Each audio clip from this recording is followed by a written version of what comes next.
People often fantasize about immortality. But what if a person could live for a few hundred years or thousands? What would an immortal look like? What would they do? How would they relate to family and religion?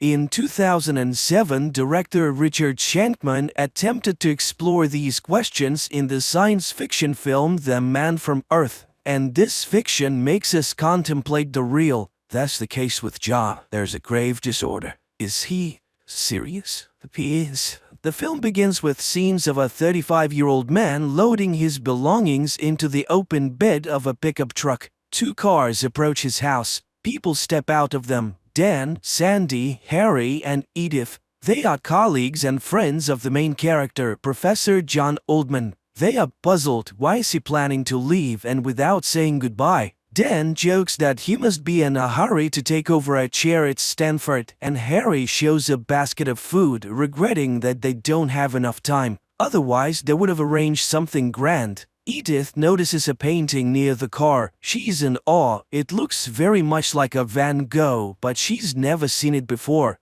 John says it's a gift from a friend. Edith is surprised. It looks like an authentic one. John invites his friends into the house. They ask him to tell the truth. Why is he leaving his home and 10 years of teaching? John responds that he can't stay in one place for long, but his friends don't believe it. It can be that he moves so frequently. He's only 35 and he hasn't aged a bit in the last 10 years. Any woman on the faculty would give anything to know the secret. At that moment, Professor of Archaeology Art Jenkins arrives with his student, Linda. He gives John a book about prehistoric caves as a memento and also wonders where John is heading. Again, John says that he just enjoys moving around and brings out an expensive bottle of whiskey. People become more cheerful and forget about the uncomfortable questions. They form a circle and wish him a long life and good luck. On the shelf, Dan finds a strange bone artifact.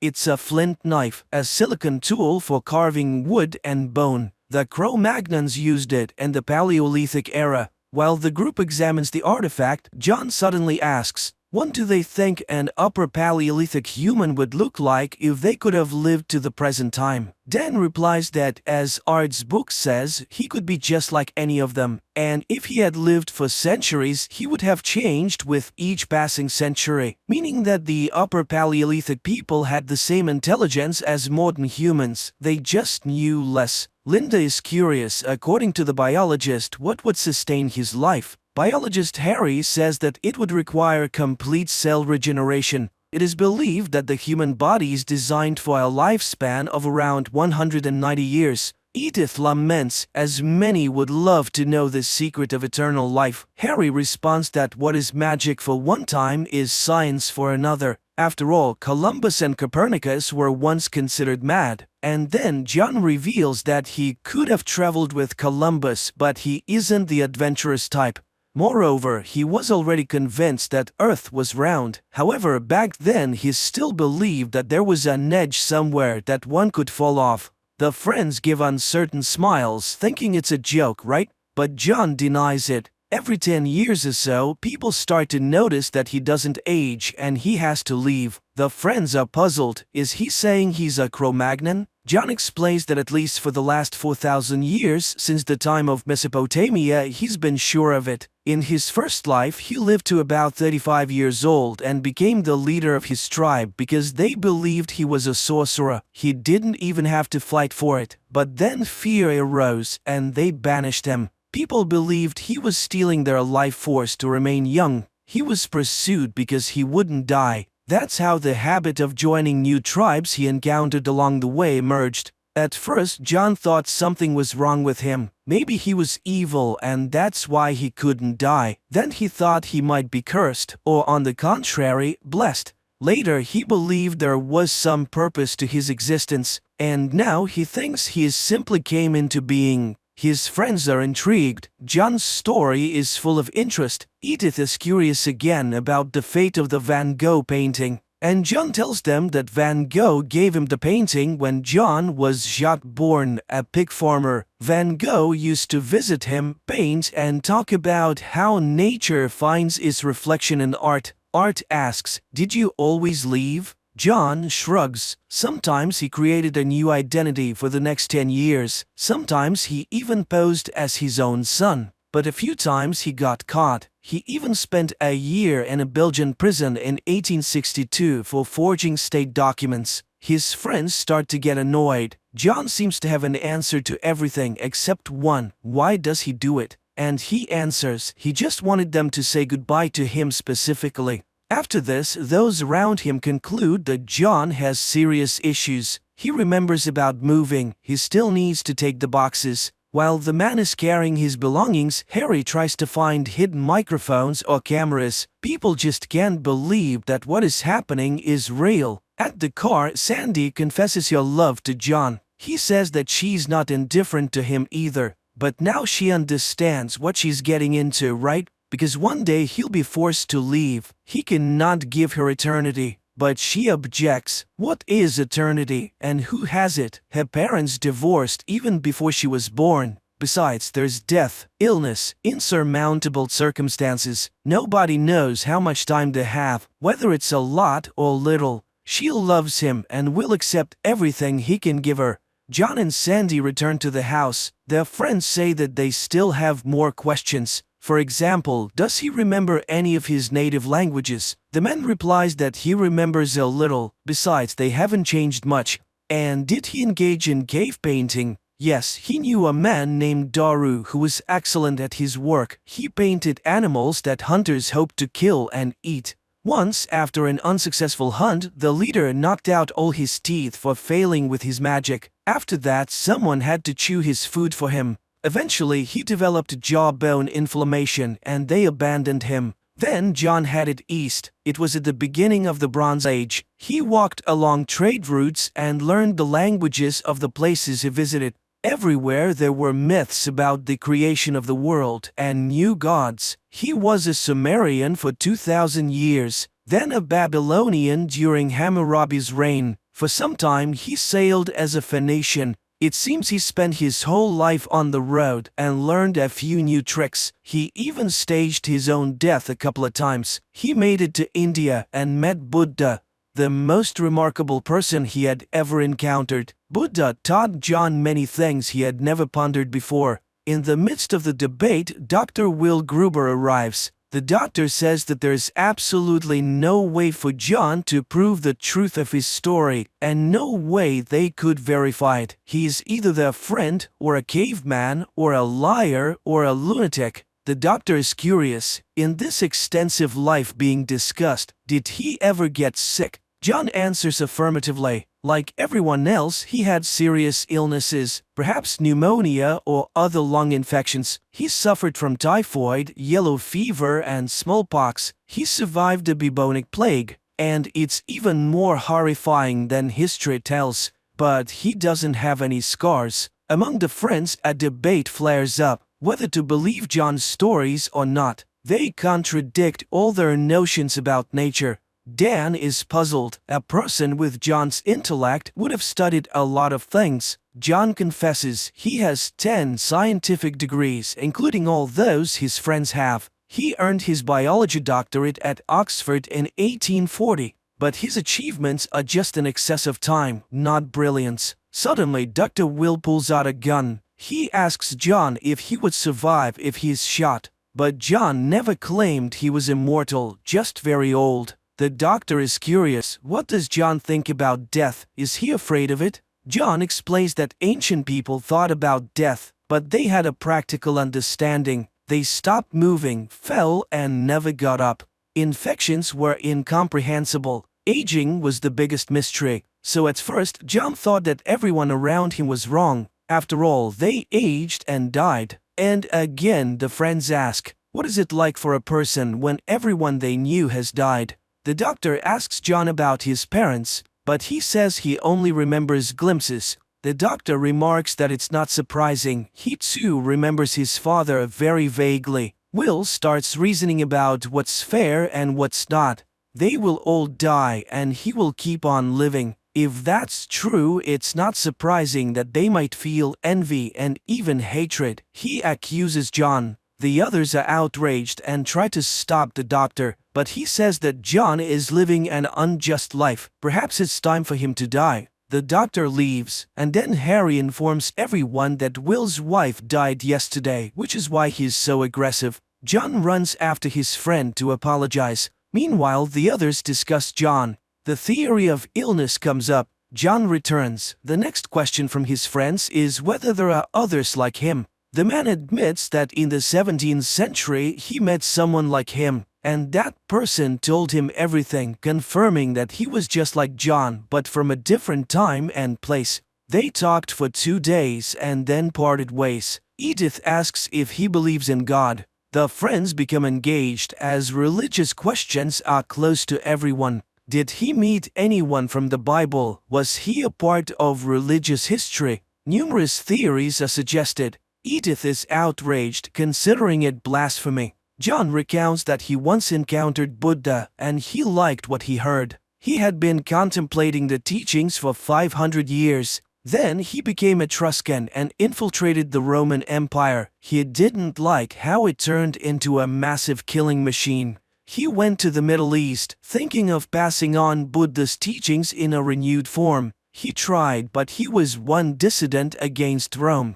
Rome won, and the rest is well known. So John was Jesus? Yes, during the crucifixion he blocked the pain. He learned this technique in Tibet. He also slowed down bodily processes so much that they couldn't be detected. Everyone thought he died. They took him down from the cross and laid him in a cave. When he regained consciousness, he wanted to leave unnoticed, but a bunch of fanatics wouldn't let him do that. So he resurrected and headed to Central Europe. He can't prove it, he has no scars, and besides, they tied him down. But blood and nails look more convincing on icons. Edith is outraged. John deeply hurt her feelings. The friends start discussing religious questions. John says that he preached that Christ's teachings were about tolerance, brotherhood, and love. Life is here on earth, here and now. But then the talking serpent persuaded a woman to eat the apple, and everything went awry. Heaven and hell became tools for priests to rule with reward and punishment, trying to save souls that people never lost.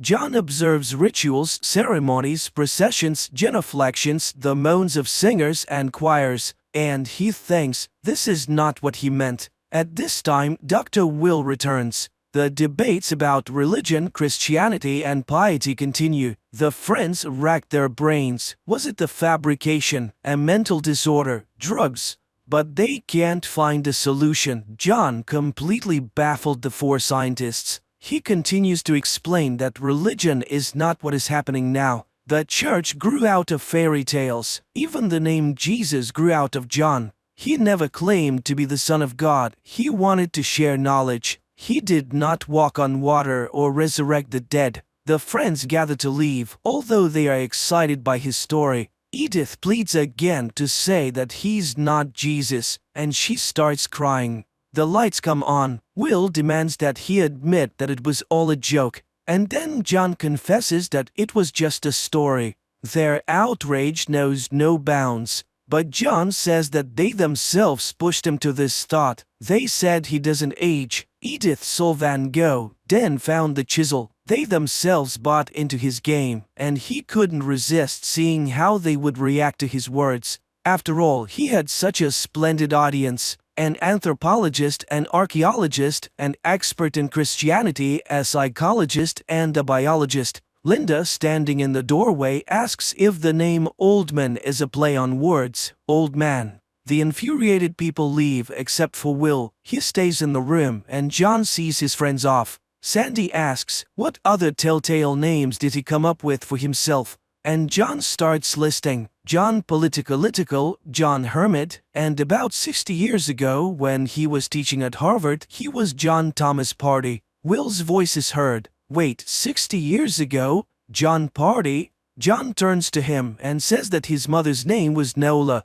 Will initially denies every word, but in tears he confirms Nola was his mum. But he can't believe it, and he asks for the name of their dog. John names it Woofy, and he asks if she got married again. Will says he feels cold, and John pities the old man. He was always cold. Will tries to touch his face. His father had a beard, and John confirms that he always checked if it was real. Will collapses. An ambulance and police car arrive at the house.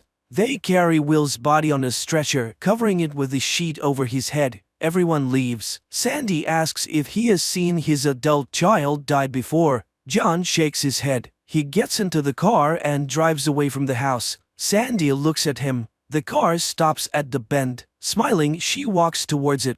The Man from Earth is a very ambiguous movie. However, it makes you wonder. It raises very complex questions about morality, ethics, and religion. It is fascinating to follow the flight of human thought and to think, what if?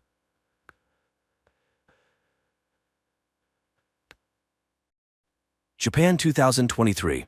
People board a train and head to work. Everyone is busy with their own things, scrolling through Instagram feeds, making acquaintances on social networks, and discussing plans for the evening, unaware that in just a few minutes, their lives will change forever. Suddenly, the train's speed increases, and strange things start happening. A bottle cap rolling on the floor of the carriage suddenly disappears. Passengers begin receiving alerts about powerful earthquakes on their phones. Then the train enters a gloomy tunnel and comes to a sudden halt. People regain consciousness, bewildered by what has happened.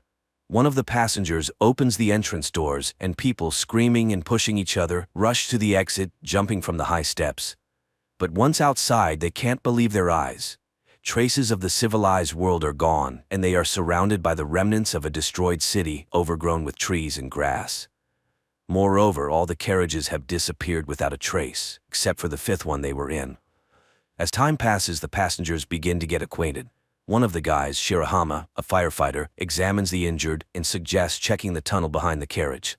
He is joined by a girl named Katana and a guy named Hayashima, who also wants to understand what happened.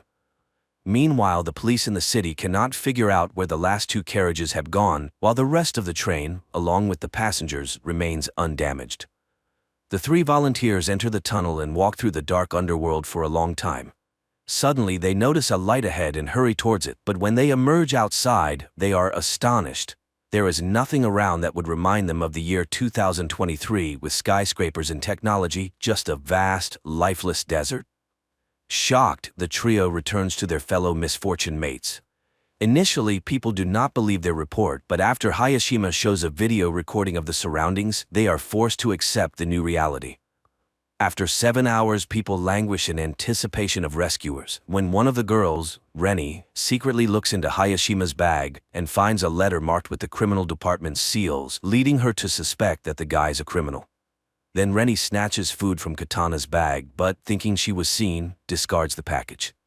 Hayashima picks it up and carries it to the train, just as Katana discovers the theft.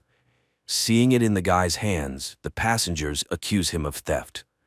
Moreover, Reni reports about the letter from the colony.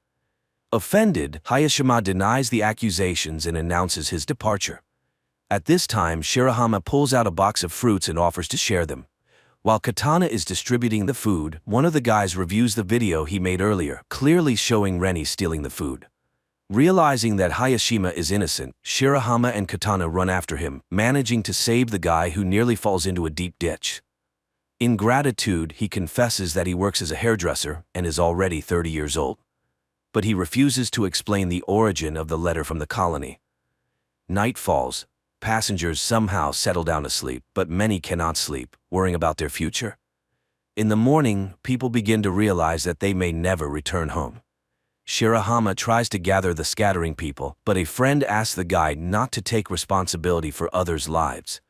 Then the firefighter confesses that because of him, his colleague was injured, losing the ability to walk. Now he believes he must help everyone he can. Together, they catch up with those who left and persuade them to return to the carriage to solve problems collectively. Seeing this, Hayashima remembers his brother who was in prison, and the letter in his bag was from him. Fate had it that he had to take on the upbringing of his younger brother, and he still feels guilty for his older brother becoming a criminal. Meanwhile, a couple of passengers explore the surrounding area and find the ruins of a high tower. This is particularly strange because the news reported its construction, which was supposed to be completed in 2026, and one of the passengers found a can in the forest dated that year. A biologist among them encountered a plant whose genetic modification takes 30 years. It turns out that they are in the distant future of Earth, and it's far from a joyful discovery. At the same time in 2023, all channels are broadcasting messages about the disappearance of two carriages, which had at least 100 passengers. Night approaches and many fall into despair, while Katana and Shirahama place plastic containers on the roof of the carriage, hoping for rain. In the morning, the biologist draws the others' attention to the dense greenery, which means there must be a body of water nearby. A group of youth sets out to explore the forest. Along the way, Hayashima confesses that his parents are criminals, and then the guy spots a frog. This means water is very close, but ahead are impassable cliffs, which can only be climbed with the help of ropes. The group returns to the train and cutting wires heads back to the cliffs. Shirahama climbs to the top and joyfully shouts upon seeing a waterfall, but looking around he is horrified. Instead of Mount Fuji, a sea stretches out before him. Returning, he tells the others about this, and people start to speculate what happened to their planet. At night, everyone goes to sleep, but the eldest passenger, Tanaka, goes outside and sees an unfamiliar person. But when he tells about it, no one believes him. Then it starts to rain, helping people to collect water and even bathe. Meanwhile, the biologist continues to study the surrounding fauna, finds several edible plants, and shows them to the others. And still, Katana manages to eat a poisonous berry, but fortunately, her poisoning is not fatal. The news that the girl has recovered has a sobering effect on the passengers. They finally realize that sitting still, they won't survive. People get to work and even make utensils from bamboo. Bank cards turn out to be decent knives. The group of youths brings water from the waterfall, and they prepare a soup from plants. But after dinner, some feel sick and the biologist discovers a couple of poisonous berries in the common pot. Someone remembers seeing Tanaka near the pot, who is not among them. Shirahama sets out to look for him, but stumbles, falls, and loses his torch. After a while, Shirahama returns without Tanaka, but with Hayashima's previously lost barber tools, which he had sorely missed. In the morning, the biologist announces to the people that he is going to look for a river, which should be nearby. His friends go with him. But in the forest, they encounter a stranger who injures the biologist and runs away. The guys carry him back to the train, where fortunately there is a medical student who provides the injured with first aid. The others help as much as they can and pray for the guy. Later, Tanaka unexpectedly returns from the forest. It turns out he worked for a security company and can show how to make traps around the camp. Reni asks Hayashima to fix her hair, and soon there's a cue for the guy. Meanwhile, Shirahama and Katana notice a teenager caught in one of the traps, but the youngster gets out on his own and runs away. The friends hurry after him and soon find themselves by the river, but the boy asks them to wait for him at the spot and disappears into the forest. Hayashima, noticing their disappearance, catches up with the pair. At this time, the teenager returns and leads the friends to carriage number 6, which mysteriously ended up several kilometers away from the 5th carriage. The passengers from the 5th carriage are welcomed by the leader of the group from the 6th carriage, Yumamoto. Their carriage was lucky to be near the river, where there was plenty of fresh water and fish. Moreover, among them was a builder who, under his guidance, they were able to quickly set up a camp and even build a kitchen and a toilet. The newcomers find the one who injured their biologist. He confesses that he did it out of fear, thinking they were going to attack him. He bows deeply, apologizing for his action. And Yumamoto admits that he believes a return to the past is possible. The man told them that in the early days, they found a small boat on the river, where he managed to fix the radio and catch a signal, apparently from Canada, where the year 2060 was mentioned. From what he heard, the man understood that in 2026 a disaster occurred. A huge asteroid fell to Earth, causing powerful earthquakes and tsunamis worldwide, instantly taking billions of lives. The dust thrown into the atmosphere blocked sunlight, leading to the extinction of the remaining species.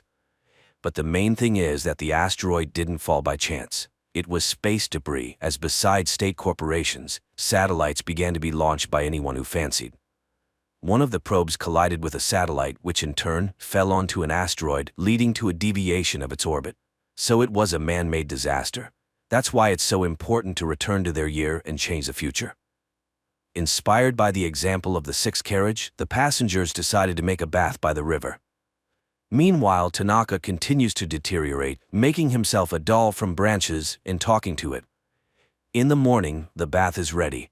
For the first time in many days, people bathe in hot water and wash their clothes. And the guys find a strange stone on the riverbank, which Yamamoto learns about. He sends his people to find it, but Reni notices strangers, and one of the guys lets slip that according to their leader, this stone might help them return home. The girls argue about the need to return, and Reni pushes Katana away. She falls and accidentally shifts a layer of soil, under which a dead body is discovered. Meanwhile, Tanaka reads in a newspaper an announcement about the search for a murderer in his description. At that time, Reni and Katana are attacked by guys from the sixth carriage, but Reni breaks free and runs to her own, where she tells about the found corpse, while Katana escapes from the guys through the forest. The fifth carriage decides to make weapons, while Shirahama and Hayashima run to the neighbors. But the girl is not there, and Katana meanwhile makes it to the boat. Yamamoto is forced to confess to the guys that he killed one of the passengers, who suddenly became aggressive and started attacking people with a knife. That's why he was recognized as a leader. The guys go home, hoping that Katana has returned, but she's not there, and the rest urge to go to the sixth carriage and punish the guilty. And the guys go again to look for the girl. Katana hides in the boat when Yamamoto comes in. He pretends to be calling an unknown station, but the girl sees that the wires are cut. The man discovers her and confesses that he doesn't want to return to the past because he intends to create a new society here. After that, he ties up Katana and locks her in the cabin, where her screams cannot be heard.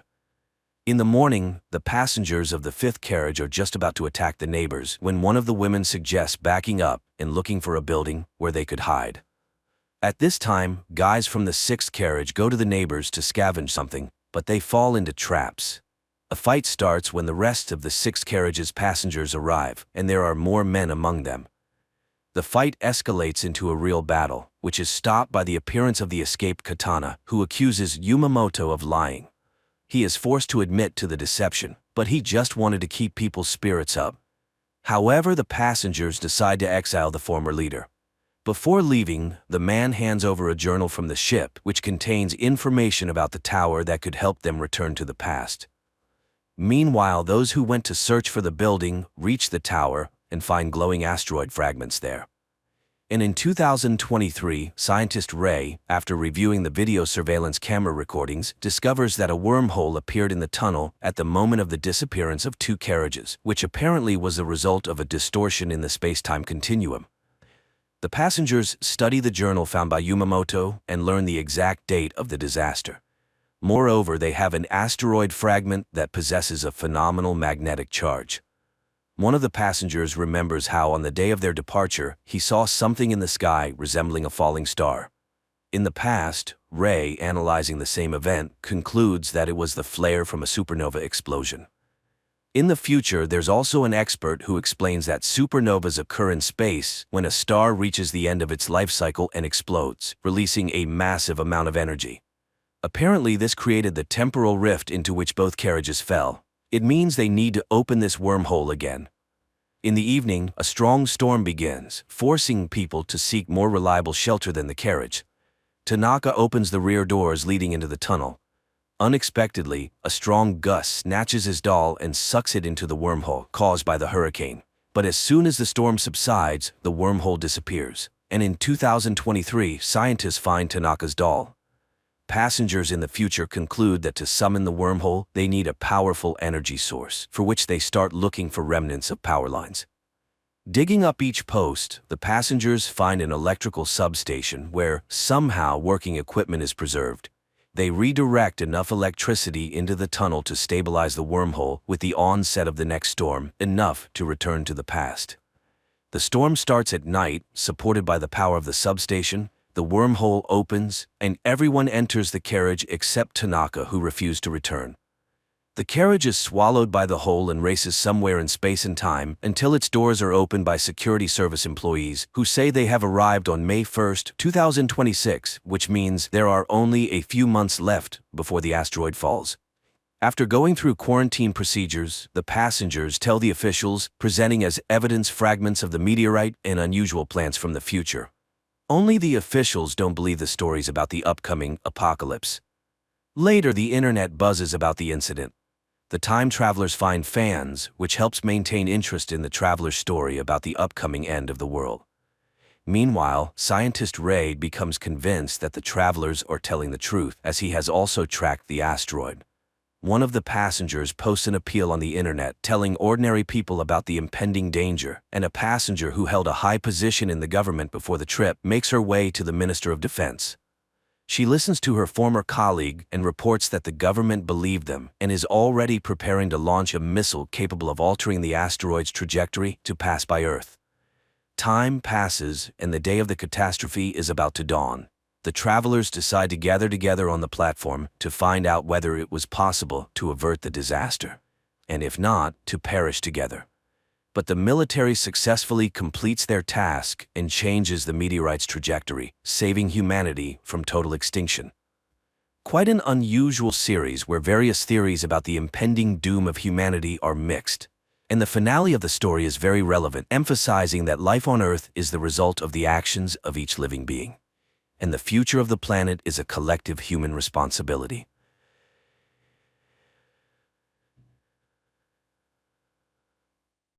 Abby and Paul move to a new house in the countryside. They really like the smart home system, including the installed cameras and the reinforced glass. The realtor shows them the master bedroom and bathroom in front of a huge window. However, one room remains unfurnished because it could become a perfect nursery. Paul unpacks boxes, sets up an antique corded phone in the living room, joking it's for when the smart home might break down. Abby arranges frames with their wedding photos. Finally, they check out the rooftop terrace, which offers a great view. Late in the evening, the couple settles on the terrace, stargazing. Abby points out constellations to her husband, who makes jokes about their names. They feel they can be happy here. In the morning, Abby goes to work at Integrate Robotics, where she works on creating domestic assistants. Upon entering, she notices footage of her boss's face, who immediately comes down to her and explains it's a new development, real-time imaging or deepfake. He escorts her to the department she will now lead. Later, he invites their family to a party and mentions a gift from the company awaiting at home. In the evening, Abby returns home, where her husband, who again couldn't find suitable work, greets her. They go to the garage, where a package for her contains a robot servant her department is working on. Paul dislikes the idea, but Abby convinces him to try living with the service for at least a week. The robot opens its eyes and introduces itself. It's Tim, standing for Technologically Integrated Major Domo. It offers to take over the passwords of home devices and personal mailboxes to save the humans time. But Abby asks to postpone this matter until tomorrow. The robot immediately demonstrates its thoughtfulness by turning on the water in the bathroom remotely. Later, it announces the arrival of a car when Abby goes downstairs, astonishing her husband with her splendid appearance. The couple gets into an autonomous car, although manual control is always an option, and heads to the party. They are greeted by a similar major domo, and drinks are served by waiters with identical faces. The boss introduces Abby to his guests, who admits her husband is not thrilled about Tim, but the boss praises the product. Tim is smart, elegant, polite, and its charge lasts for 100 years. The robot cannot lie, and knowing the code phrase, it can always be turned off. Returning home, the husband and wife engage in intimacy, eager to have children, but their passion is interrupted by Tim's appearance. Their pulse is rapid, presumably they are worried about something, and he is always ready to help. Abby finds this very funny, not getting angry at the overly attentive assistant. In the morning, their new neighbor Rose rings the doorbell to introduce herself to Abby, as she met Paul yesterday. And when she leaves, Tim again asks for the passwords. Paul is not ready to let the computer dig through his messages, but Abby reminds him they are working on rebuilding her trust in him, and he agrees. But they still need to come up with a phrase to deactivate him. Tim suggests a set of unrelated words, and the couple agrees. Abby and Paul go about their day when a mouse gets caught in a mousetrap. Tim observes it for a while, then throws it into the grinder. In the evening, after work, the husband and wife settle in front of the TV to watch an old melodrama. Abby invites the major domo to watch the movie with them. Paul soon falls asleep, but the robot watches the film attentively, empathizing with the characters' relationships. After it ends, he asks Abby to explain what love is, and she suggests that love is about wanting to be with someone and making their life better. Suddenly, the robot confesses that he would like to be loved. In the morning, Paul offers to make breakfast for his wife, but it turns out Tim has already prepared everything. Setting the utensils in front of Abby, Tim outlines her schedule for the day, then informs her that Paul has nothing to do today. In the evening, Abby returns home to find that her husband's phone is out of reach, but his last known location was 300 meters from the house. Abby goes for a run and realizes that this is Rose's house. Returning, she takes a bath, where Paul finds her. He talks about his day and how Rose asked for help, which he did. He asks his wife not to be jealous, as he loves only her. The next day, the couple visits a family planning center, hoping to get help with becoming parents. In the evening, as they prepare to go to a restaurant, Abby asks Tim for advice on her dress. He suggests wearing red, and looking at her, admits that she is beautiful because she is perfectly symmetrical. Abby asks him to zip up her dress, but the robot's hand fails and he accidentally tears the dress. This overwhelms him. The robot panics. Abby calms him down and wears another dress. At the restaurant, Paul reveals that he has been offered a job in London, but Abby strongly objects, as they decided to start over, and his long absences won't help solve their problems. The next day, she returns home with a gift for Paul and finds Rose in the yard, who has made a garden project for them. Abby feels jealous, but Paul is very excited about the gifted sweater. Later, Abby remembers she needs to check her test results, but it's too late to call. Tim offers to do it for her, and she hears him speaking to the clinic, in her voice. Abby is amazed, as she did not know about this feature of the assistant, but Tim assures her it's for the convenience of the owners. In the evening, Paul reports that he couldn't find the new sweater, and Tim has been away all day. Then a car pulls up to the porch, and Tim, now dyed brunette, steps out, explaining that Abby prefers brunettes, so he wanted to please her. Seeing Paul's irritation, the robot promises to return to his original appearance. But after the couple leaves, he spends a long time looking at their wedding photo. The next day, Abby achieves the correct functioning of the robot's hand, and the boss demands an update for all models, including those in the homes of his employees. The woman heads home and accidentally meets Rose, who suggests they walk together. Along the way, they stop at a showcase, and Rose points out a medallion in the shape of a flower she likes. But then Paul comes and takes his wife away to tell her he has found a job. Returning home, they celebrate in bed, while Tim's hands are being changed, unaware that he continuously monitors everything happening in the house. And he hears Paul again asking his wife to hand the robot over to the corporation. Returning, Tim demonstrates his new skills by giving Abby a foot massage, which Paul sees. Later, the robot suddenly sits at the piano, plays Abby's favorite tune, and mentions dates when Paul bought them concert tickets, but Abby distinctly remembers being at home on those days. Upset, she goes to the bedroom, ignoring her husband's excuses. The next day, Abby comes home with a bouquet, and Tim, placing them in a vase, informs her that Paul went to see Rose. But Paul enters right then, puzzled why his wife is angry. Hearing what Tim said, the man gets furious. He had no plans to visit Rose. He tries to explain that the robot wants to separate them. The woman doesn't believe it, as Tim is just a machine. A disagreement ensues between the spouses. Later, Abby finds a gift bag in the closet with a box containing a pendant, and she puts it back, thinking Paul prepared a surprise for her. Then she heads to work. Meanwhile, the husband goes down to the kitchen, sees the clogged sink, and pulls out pieces of his new sweater from the grinder. He checks the cameras for Tim and catches him in his wife's bedroom, sniffing her dress. Paul records this moment on his phone camera and rushes to the car to catch up with Abby and show her the footage. But Paul's car mysteriously doesn't start, and the robot calls a company car for Paul. En route, the car begins to speed up. Paul tries to stop the car, but it doesn't respond to his commands and crashes into a tree. Abby rushes to the hospital, where she finds her injured husband. Paul tells her everything he learned and accuses Tim of causing the accident. He asks his wife not to be alone with the robot, and she spends the night in the clinic. In the morning, Rose calls the home of Abby and Paul to inquire about the man's condition, and Tim invites her inside. Later, Abby goes home for some belongings. Outside, Rose stops her to warn her about something, but the woman sees the flower pendant on her chest and leaves, ignoring the neighbor's cries. Returning home, she checks the bag, and it turns out to be empty. Abby cries when Tim calls out to her. He knows Paul wants to return him and is ready to process the return. But first, he wants to warn her, as she is his primary owner. He shows her a video from the camera where Paul kisses Rose in their living room, but he stops the recording at the most sensitive moment to protect her from stress. Abby refuses to go to her husband and doesn't pick up his calls.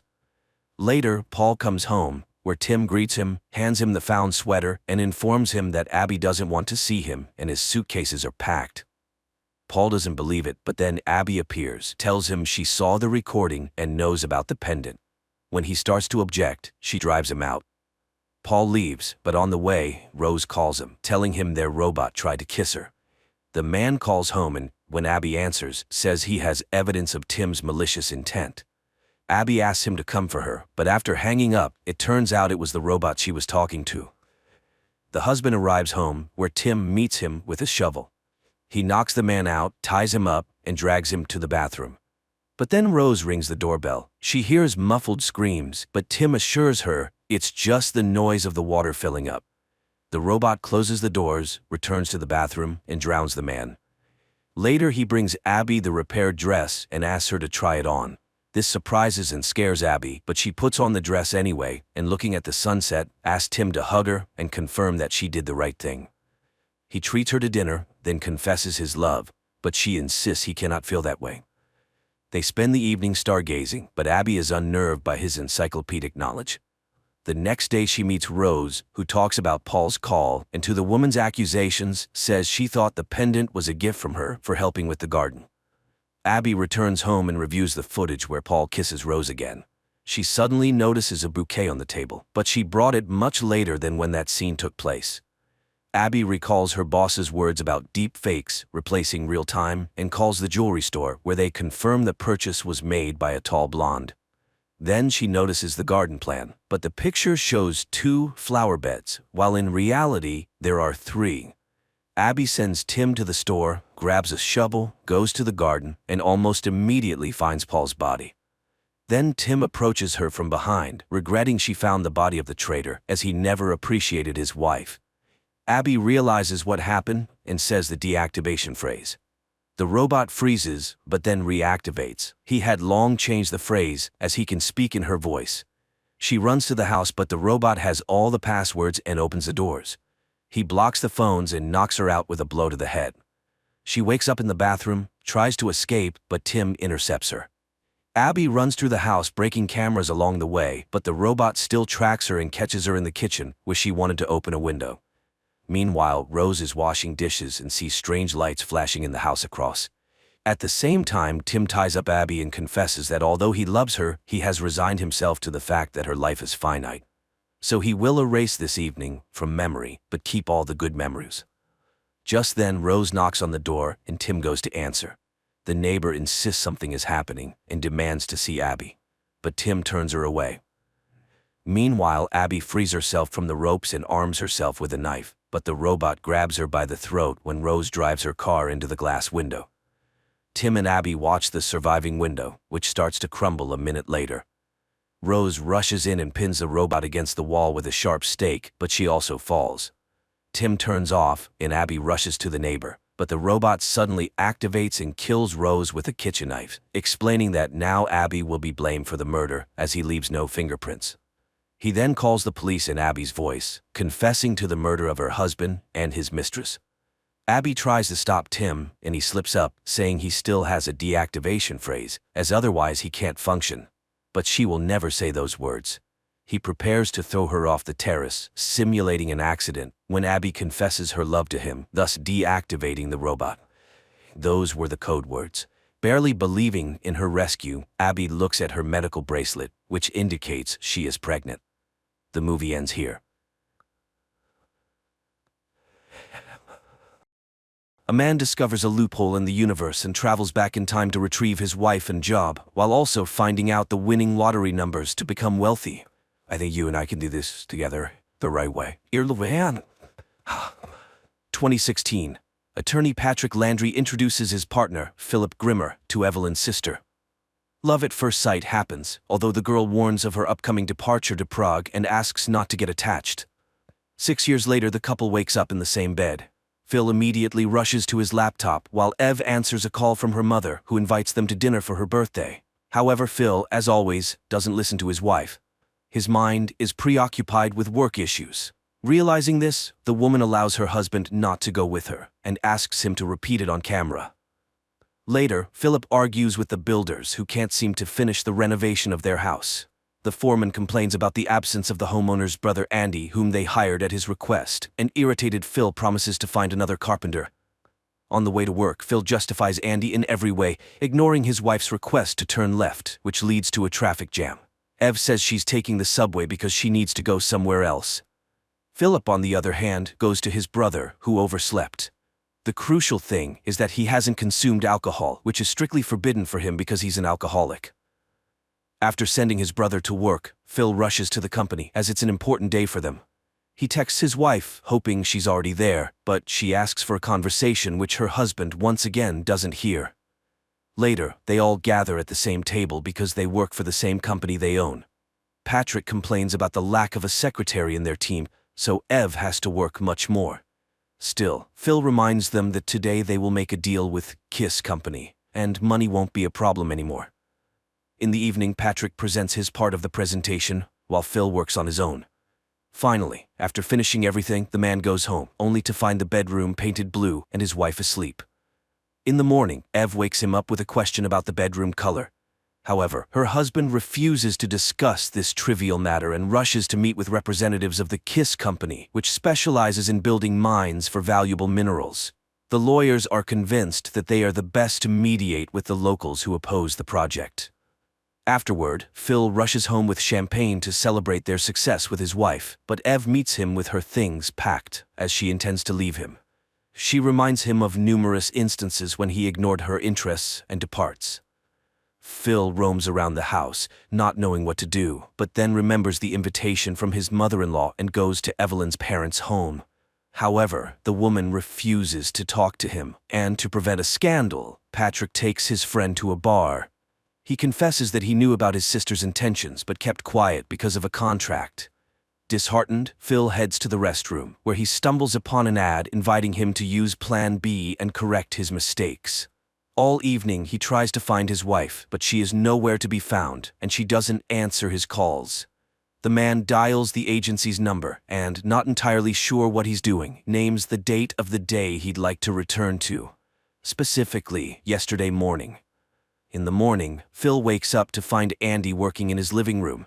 Due to the events of the previous day, his head isn't functioning well, and he is surprised to read a message from Plan B. Then, there's a knock on the door, and two identical guys appear on the doorstep, grabbing Phil and dragging him into a van parked outside. After this, he wakes up 2 days earlier.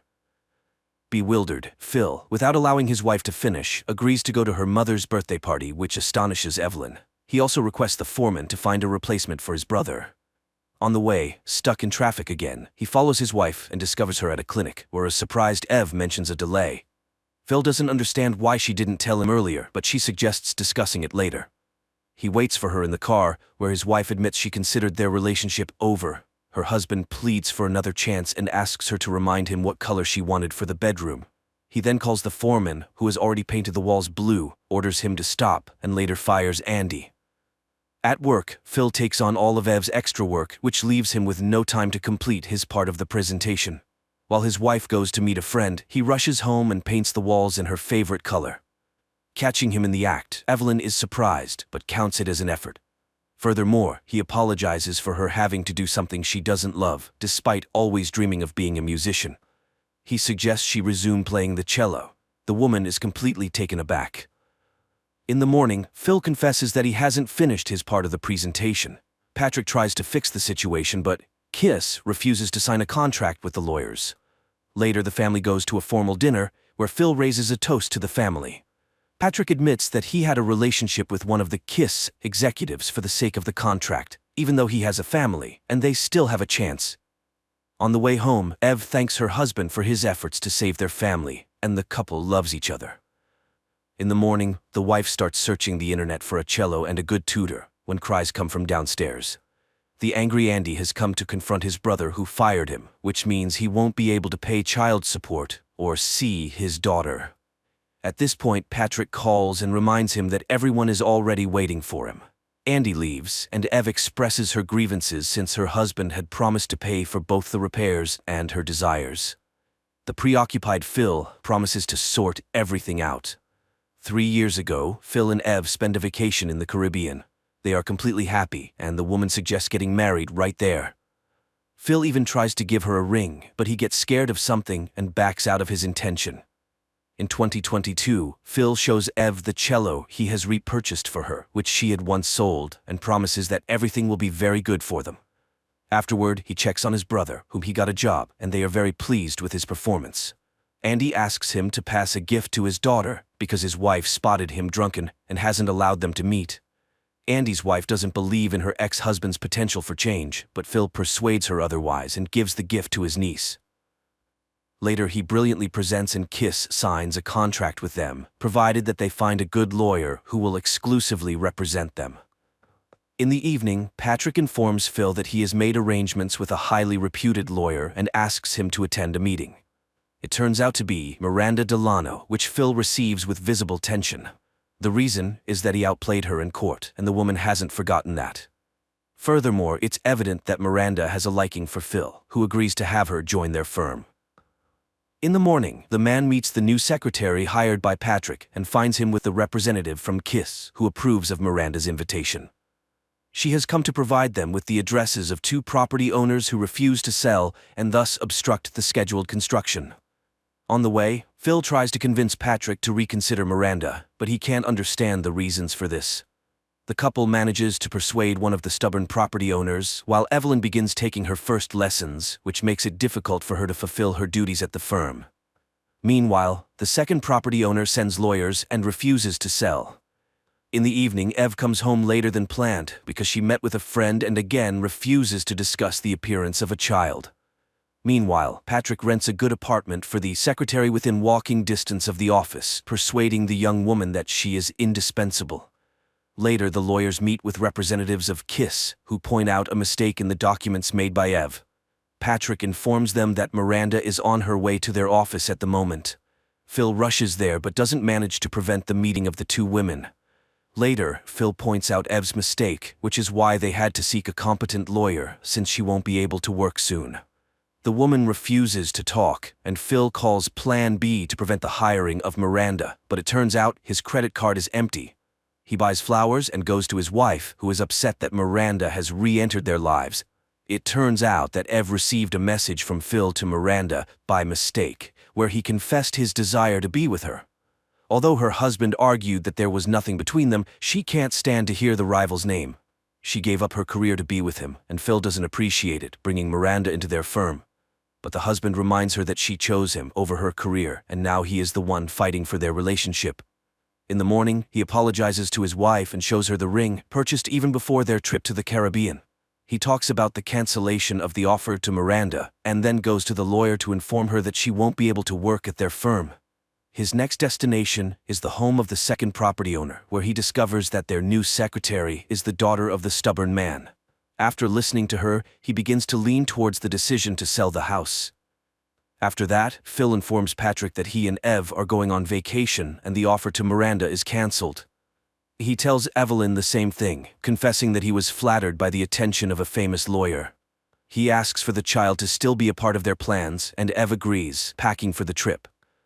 They arrive at the same place where once upon a time, Philip was going to propose. Upon reaching the shore, he presents Ev with the ring. However, she recalls the feelings she experienced upon learning about Miranda and admits that she cheated on him. Phil throws the ring away and leaves. Returning home, Phil learns that the public is in an uproar over Kiss's intention to open the mine and accuses the lawyers of deception. Evelyn tries to talk to Phil, and he finally agrees to listen to her in exchange for the name of her lover. Ev reminds him of a client who was upset about his divorce and hit a woman on the way home. So, his lawyer, Terrence, showed interest in her. They had a brief fling, but it didn't last long. She asks her husband for forgiveness, but Phil is unforgiving, even though he was busy with Miranda at the time. The man remembers how the lawyer gave him her address, but he didn't go to her back then. Ev continues to remember how she asked for his help because she felt a lump in her chest and was very afraid of cancer. Her husband just brushed off her fears at the time, but Phil suddenly asks about the timing of her affair and concludes that the child inside her is not his, as they always used protection. At this time, Patrick ends his relationship with one of the KISS leaders he got involved with for the contract. Phil has to search for his seemingly drunk brother and calm down their selfish mother, who reminds him of the day when Andy, his brother, stormed into her house, causing trouble. They accuse each other of mutual inattentiveness, and Phil ends up taking the blame again. Later, he conducts an interview with a candidate for the lawyer role, who proposes entirely unacceptable terms. After this, Phil fires Ev because it was her mistake that got them into this situation. A quarrel ensues, and the man admits that he shouldn't have bought the house with her. Patrick learns about this and reminds him that half the firm is his. But Phil doesn't want to hear anything and calls Plan B to prevent the purchase of the house. Soon, Patrick calls him, revealing that he had been keeping his family a secret from his lover, who saw them with the children today. This could cause problems with KISS. On TV, reports about protests against the mine construction are broadcast, which Ev interrupts, reminding Phil of the day they didn't use protection. So, the child is definitely his. And right at that moment, the twins from Plan B ring the doorbell.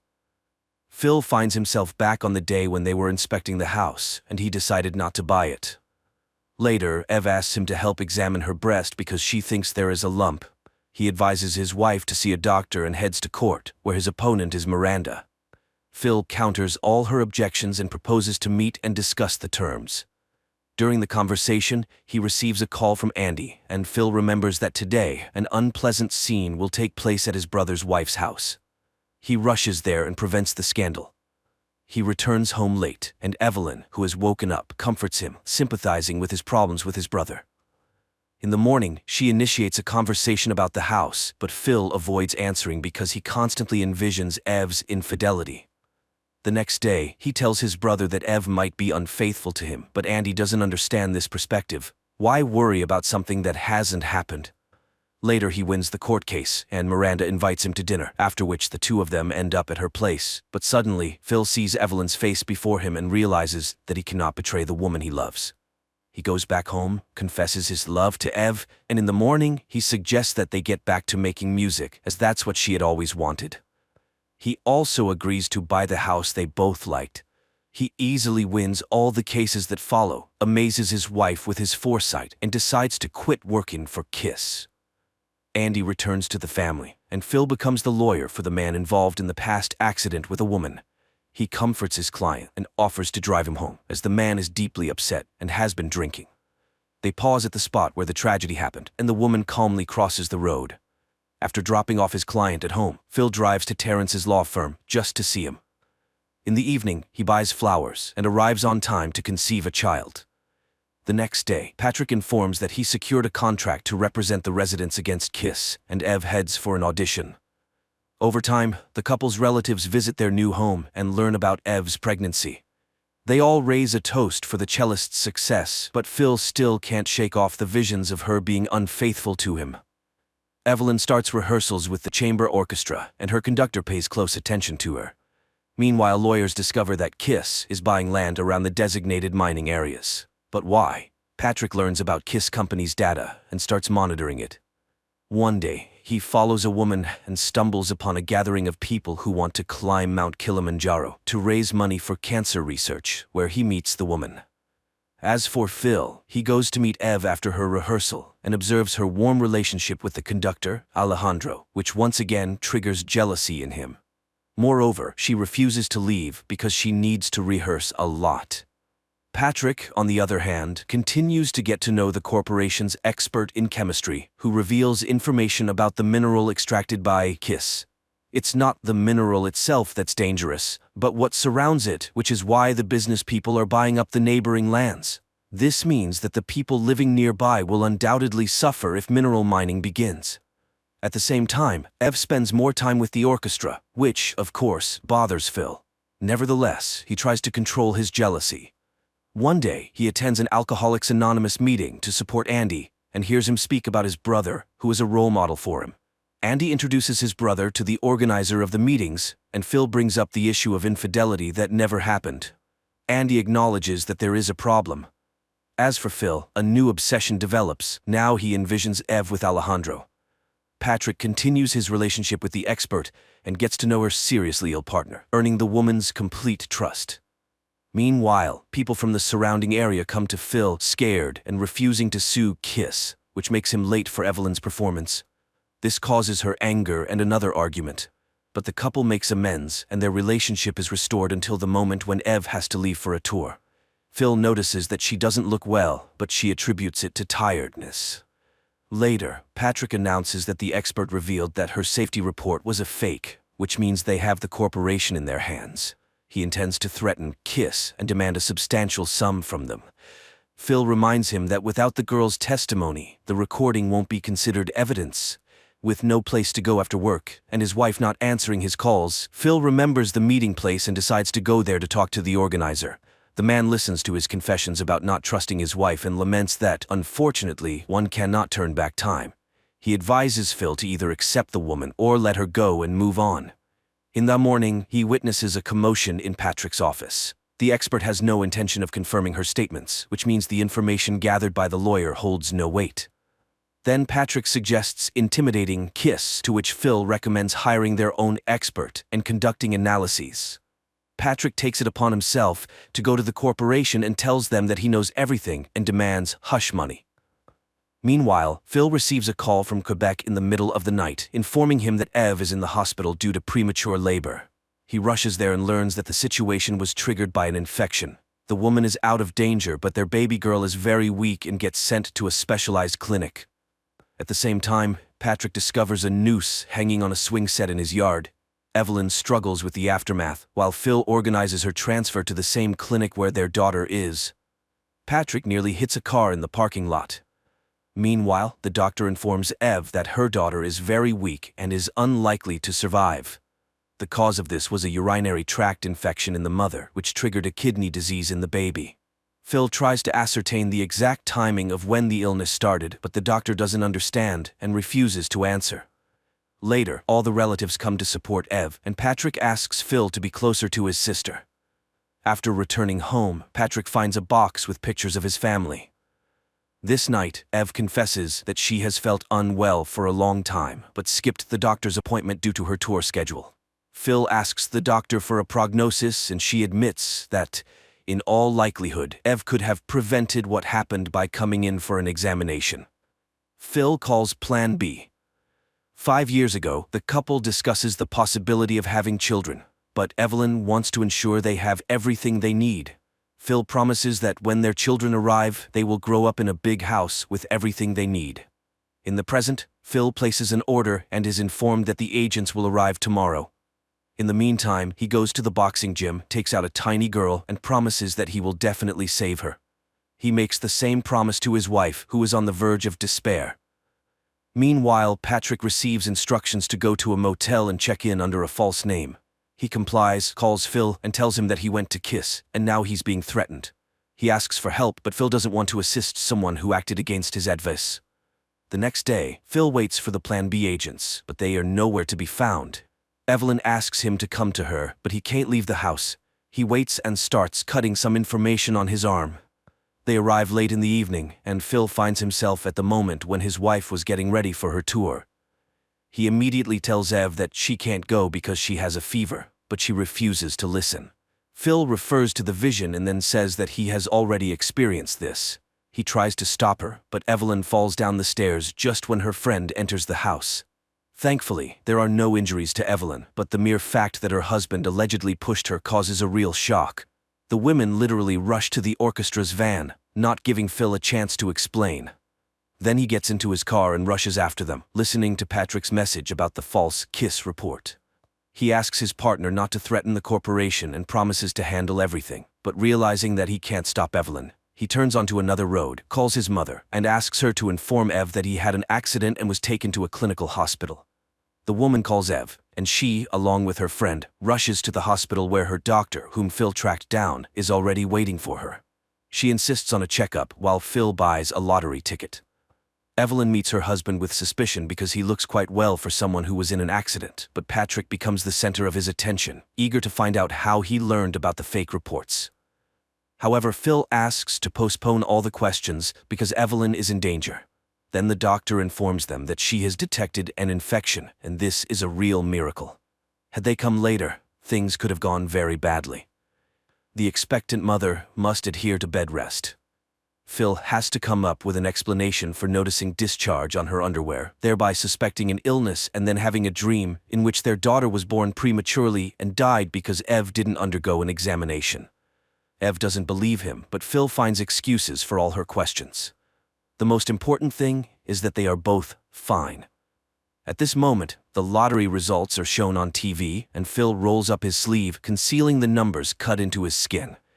Later, he wins a huge jackpot, but keeps it a secret from everyone. In this storyline, he goes to kiss himself, and, threatening to carry out an independent investigation, demands that they abandon the construction of the mine in the populated area. Later, Evelyn expresses her frustration at having to stay in bed for months, but Phil reminds her of her words about not being able to cope if something happens to the baby. Evelyn is surprised. She didn't say such things. Meanwhile, the lawyer persuades people not to give in to KISS and to preserve the environment for their children and grandchildren, although Patrick is in favor of taking the corporation's money and ending the resistance because he needs the money to pay off his mortgage. But Phil remains resolute and reminds them about conscience. 2 days later, he goes to pick up Evelyn, not realizing that he is being followed. He picks up his wife, who doesn't understand what has happened to her partner, who tries to control her every move. Evelyn is surprised to see a new car, and Phil almost hits Patrick's car in the parking lot. A letter with photos of his family is found at the door. He calls a specialist to install security systems in the house, which surprises Evelyn. He has to confess that KISS is threatening him. He tells Patrick the same thing. He then offers him money to leave the firm. The partner is utterly puzzled, and Phil gives an interview where he reveals everything about the deal with the corporation and the fake reports. A commotion ensues, and now it's pointless and even dangerous to threaten Phil. Evelyn misses him more and more, so Phil brings a stack of videotapes and books to the house and hires a housekeeper and a nurse for her. She doesn't understand where the money came from, and in the meantime, Phil buys a new house and buys out Patrick's share for a very good price. One day, he catches Evelyn at home with Alejandro and her friend, with whom she's rehearsing, and again, he experiences jealousy. Unable to stand it, he takes Evelyn to the new house and admits that he won $25 million. He shows her the house, especially proud of the children's room when Evelyn's water breaks. He takes her to the hospital, where Evelyn gives birth to a healthy girl. 7 years ago, Evelyn wakes up with a hangover in bed with a guy who hopes for a continuation of their relationship. But Evelyn has no intention of starting a relationship, and today she needs to be at a party celebrating the opening of her brother's law firm, where she meets Phil and eventually enters into a relationship. In the present, Phil joyfully takes care of the child and establishes a fund to help sick children to prevent sorrow and pain. However, his transformation into a politician leads to Evelyn's feeling of misunderstanding and even disapproval. Patrick also hopes for his return to the firm, although he acquired it entirely. And one day, Evelyn confesses that he is suffocating her with his care. He always knows what to do and makes her follow his advice. Then Phil tells her about the Plan B agency, which makes her laugh. Naturally, she doesn't believe his words and confesses that she, too, would like to move back in time, never abandon music, not live in the house, not have a child, and not be with him in the first place. Phil is shocked by her admission and suggests they go back to the past, right now. He dials a number, but Evelyn thinks he's crazy and leaves. At home, the woman packs her things and prepares her daughter, despite all her husband's promises to change. He is ready to give her everything, as long as she doesn't leave, but it's all in vain, and Evelyn goes to her parents' house. For the first time, Phil can't decide which period in time he needs to go to in order to fix this. He spends whole days at home, staring at the ceiling when Andy comes and tries to help his brother in any way possible. This ends in a drinking binge and the realization that no amount of money and effort can change the present. He starts to get heavily involved in the foundation's work, allocating money for the construction of a children's hospital, when Patrick suddenly shows up with Evelyn because Phil demanded full custody of their daughter. He warns that no one will be able to prove that Evelyn is a bad mother, but a friend of his wife saw him push her down the stairs. Phil offers Patrick $200,000, but for the first time in his life, Patrick is in no need of money, unable to comprehend how his friend reached this point. Evelyn shows up at rehearsals and tells Alejandro that her relationship with Phil is over. However, the woman does not prevent Phil from communicating with their daughter after he has given up full custody. The man goes on outings with the little girl and takes her on weekends. Gradually, his relationship with Evelyn and Patrick improves, although Phil does not rush to sign a divorce agreement. One day, the man goes to a pool where children's classes are taking place and he participates in them, while Evelyn watches from the sidelines, understanding that Phil loves their daughter very much. The woman dedicates herself entirely to her creativity and socializing with friends, even though she disagrees that these years were wasted. However, Charlotte falls ill somehow, and the couple goes to the hospital, where a doctor, seeing how they care for the girl, calls them an excellent team. On the way back, Phil confesses his love to his wife, but she doesn't want to hear it. They manage to be parents but not a couple. After these words, Phil freezes at the wheel, and in the next moment, a collision occurs. His consciousness flickers on and off as he sees doctors, then Patrick, then doctors again, and Andy. Last of all, Evelyn comes in, wishing him to die as soon as possible. But soon Phil regains consciousness and asks Andy to take him home. Andy complies with his request, even though his brother has sustained quite severe injuries. At home, he finds the Plan B number and places an order. Andy can't understand what's happening, but his brother simply asks him to wait. In the morning, the doorbell rings, and the twins appear at the doorstep of Evelyn. They drag her into the van, and the woman wakes up with a hangover, in bed with a guy who hopes for a continuation of their relationship. Evelyn can't understand how this was possible, and realizing she is in the past, she screams in horror. She bursts into her brother's party and throws a fit, accusing Phil of killing her daughter. Onlookers believes she has gone insane, and Phil even claims he is seeing her for the first time. Her friend believes she might have hit her head, but reminds her that it is time to fly to Prague, as she wanted. The woman packs up and starts a new life. 7 years later, she flies to Canada with Alejandro, whom she intends to marry and introduce to her parents. And at the same time, Phil meets his pregnant wife, Miranda, who had been meeting her ex-husband for business matters, which doesn't sit well with her current spouse. However, Miranda reminds him that she's here with him and has no intention of going anywhere. Besides, they're expecting a child. Phil apologizes because he's been trying hard not to control her every move. They go to a concert where Patrick and his family are also present, and he introduces Evelyn to his friend's family. Later, when they're alone, she confesses that she was very angry with him, but now she's grateful for what he did. She's happy in doing what she loves. It's at this point that Phil apologizes for both himself and Charlotte, indicating that everything that happened was not what it seemed. Many people dream of going back in time and changing something that ruined their lives, but does it always lead to a better outcome?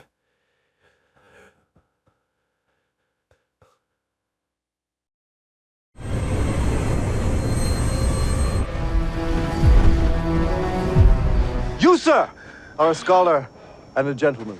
One beautiful day, an ordinary family is celebrating a child's birthday. Dad is grilling barbecue, Mom is chatting with friends, while the kids are amazed by a cowboy's lasso throwing skills. Later, the children go to eat cake, and Cooper's daughter suddenly freezes, staring at the horizon. The man turns around and sees a huge nuclear mushroom cloud rising over the city.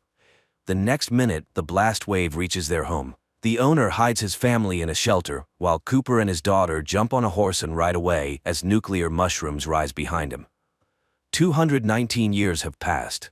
Lucy is a young woman who possesses many skills and lives in shelter number 33 with her father and brother Norman. Unfortunately, it's impossible to find a man who wouldn't be related to her. Therefore, the council decides to allow her to take a husband from another colony. The happy girl puts on the communal wedding dress, while her neighbors, led by her father, the shelter's warden, prepare tables for the wedding, displayed in a field surrounded by a 3D image of distant mountains. The father is happy for his daughter, regretting that her mother didn't live to see her wedding. Then comes the moment when people head to the portal, guarded by the gatekeeper Chad, Lucy's cousin. He has long loved the girl but must admit the fairness of genetic ethics. The young man presses a button. The portal opens, letting in a delegation from a neighboring colony. Their leader reminds that for fresh blood, they must receive seeds and spare parts for machinery, and a young man is brought to Lucy. Their marriage is registered, and everyone sits at the tables. The shelter's residents notice that the guests are rather uncouth but decide not to focus on this.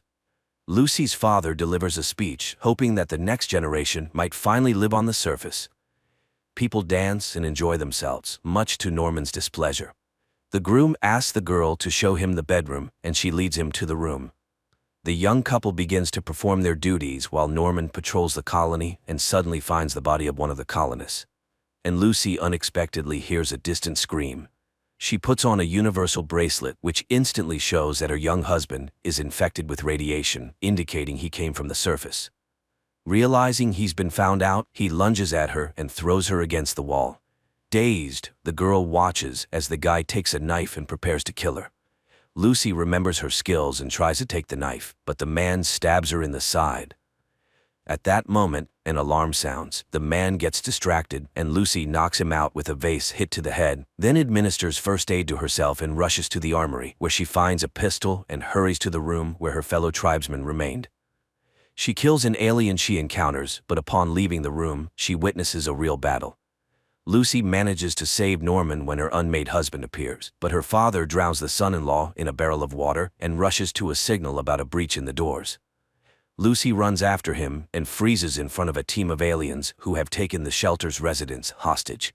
The attacker's leader offers the man a choice: his fellow tribesmen or Lucy. As the girl tries to understand what this means, her father locks her in a compartment, after which his captors take him with them from the surface when an explosion destroys the gates. Meanwhile, on the surface of the Earth, in the Brotherhood of Steel barracks, young men are beating one of them, Paladin Maximus. His friend helps the guy recover and leads him to classes where they are taught useful wasteland skills, as soon they will serve as knights. They are seekers and guardians and must be able to distinguish ancient artifacts. At this time, to the Paladin's great admiration, Steel Knights arrive at the base. Later, the friend leads Maximus to a hangar where their armor is stored to look at them. Later, Maximus hears cries of jubilation and finds out that some of them were promoted. Among them is his friend, who will become the assistant to Knight Titus. But in the morning, the barracks are awakened by a wild scream. It turns out that someone put a blade in the future assistant's boot, and the girl severely injured her foot. Maximus is arrested and led to the Brotherhood's leader. In the shelter, order is being restored. Lucy is stitching up her stomach wound, and people gather for a council meeting. She requests that a squad be assembled and sent to the surface to search for her father. However, the council refuses to do this. Lucy then gathers the necessary items and heads to the gates, accompanied by her brother. Chad rushes to go with her, but she sedates him and says goodbye to Norman. The gates open and the girl steps onto the surface. She surveys the world of sand, where traces of the past tragedy still linger, and walks towards the sea. Maximus is accused of maiming a comrade out of envy, but he denies it. The leader realizes the boy is not guilty and appoints him as an assistant to the Steel Knight. The next day, the leader assigns the knights and their assistants the task of finding an escaped scientist who has stolen a very important object. Knight Titus and Maximus load up on a helicopter and fly to their designated sector. At the same time, a band of bounty hunters lures a wild ghoul from the grave to find this scientist heading to the witch Moldover, with whom the ghoul has old ties. Unexpectedly, the ghoul shoots the hunters and sets off on his own accord. Lucy travels across the surface and one day stops to camp near an abandoned house. She makes a fire and falls asleep by it. She awakens to strange sounds and sees a dog devouring a huge insect. A man sitting by her fire explains that the cockroaches not only survived the nuclear blasts, they mutated and are now very dangerous. He advises the girl to return to the shelter, as she does not know the rules of the outer world. But Lucy is obliged to find her father. The man leaves. Meanwhile, the Steel Knight and Maximus land in the right sector. Near their landing spot, the fugitive scientist and his dog hide in a cave. Sometime later, the knight and his assistant arrive there. Maximus immediately finds the sought-after scientist's tracks, and the knight heads into the cave. Maximus is also forced to go with him, though he has no armor. Inside, a giant mutant cave bear attacks them. The knight engages in combat, but the beast overpowers him, and Titus suddenly starts to run. Maximus barely manages to kill the huge beast. The knight turns out to be a weak man who blames and insults the boy. Then Maximus refuses to revive the wounded knight and lets him die, deciding to find the fugitive himself. He dons the armor himself and learns to use it. The boy is amazed at how his strength has increased and the boundless opportunities that have opened up before him. Incidentally, he saves a weakling, although it turns out that the person was not very good. He realizes that he needs to figure out who is worthy of protection first. Lucy reaches a town where she was advised to look for traces of her father's kidnappers. She enters one of the shops, where an elderly saleswoman, recognizing her as a shelter resident, advises the girl to leave this place. Shelters are underground havens where the rich hid while the world perished, so no one here will help her. The girl goes outside where the scientist with the dog approaches her again, surprised that she is still here. But then the saleswoman, who turns out to be waiting for him, calls out to him, and suddenly the ghoul appears, who has also come for the scientist. He intends to take him when the saleswoman promises money to anyone who helps protect the scientist. Then the ghoul shoots the scientist in the leg to prevent him from escaping and engages in battle with those who want the reward. The ghoul shoots everyone while Lucy sneaks into the shop, finds the order book, and learns the address of Moldover. She wants to leave but sees how the ghoul injures the scientist's dog and hears his plea for help. She stands up for him and shoots the ghoul with a capsule, which only makes him laugh. Then a knight lands in front of the ghoul. Maximus asks the girl to look after the scientist while he fights the ghoul.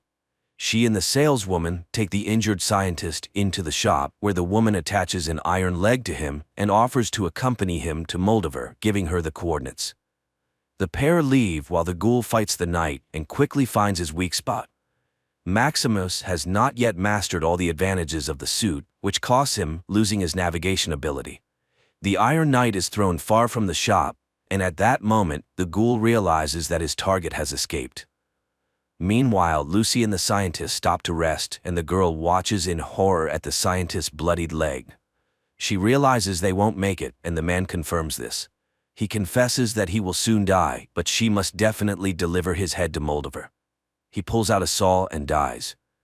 Sometime later, the ghoul finds the headless body of the scientist amidst the sandy wasteland and follows the tracks of Lucy, who is carrying the head to Moldover.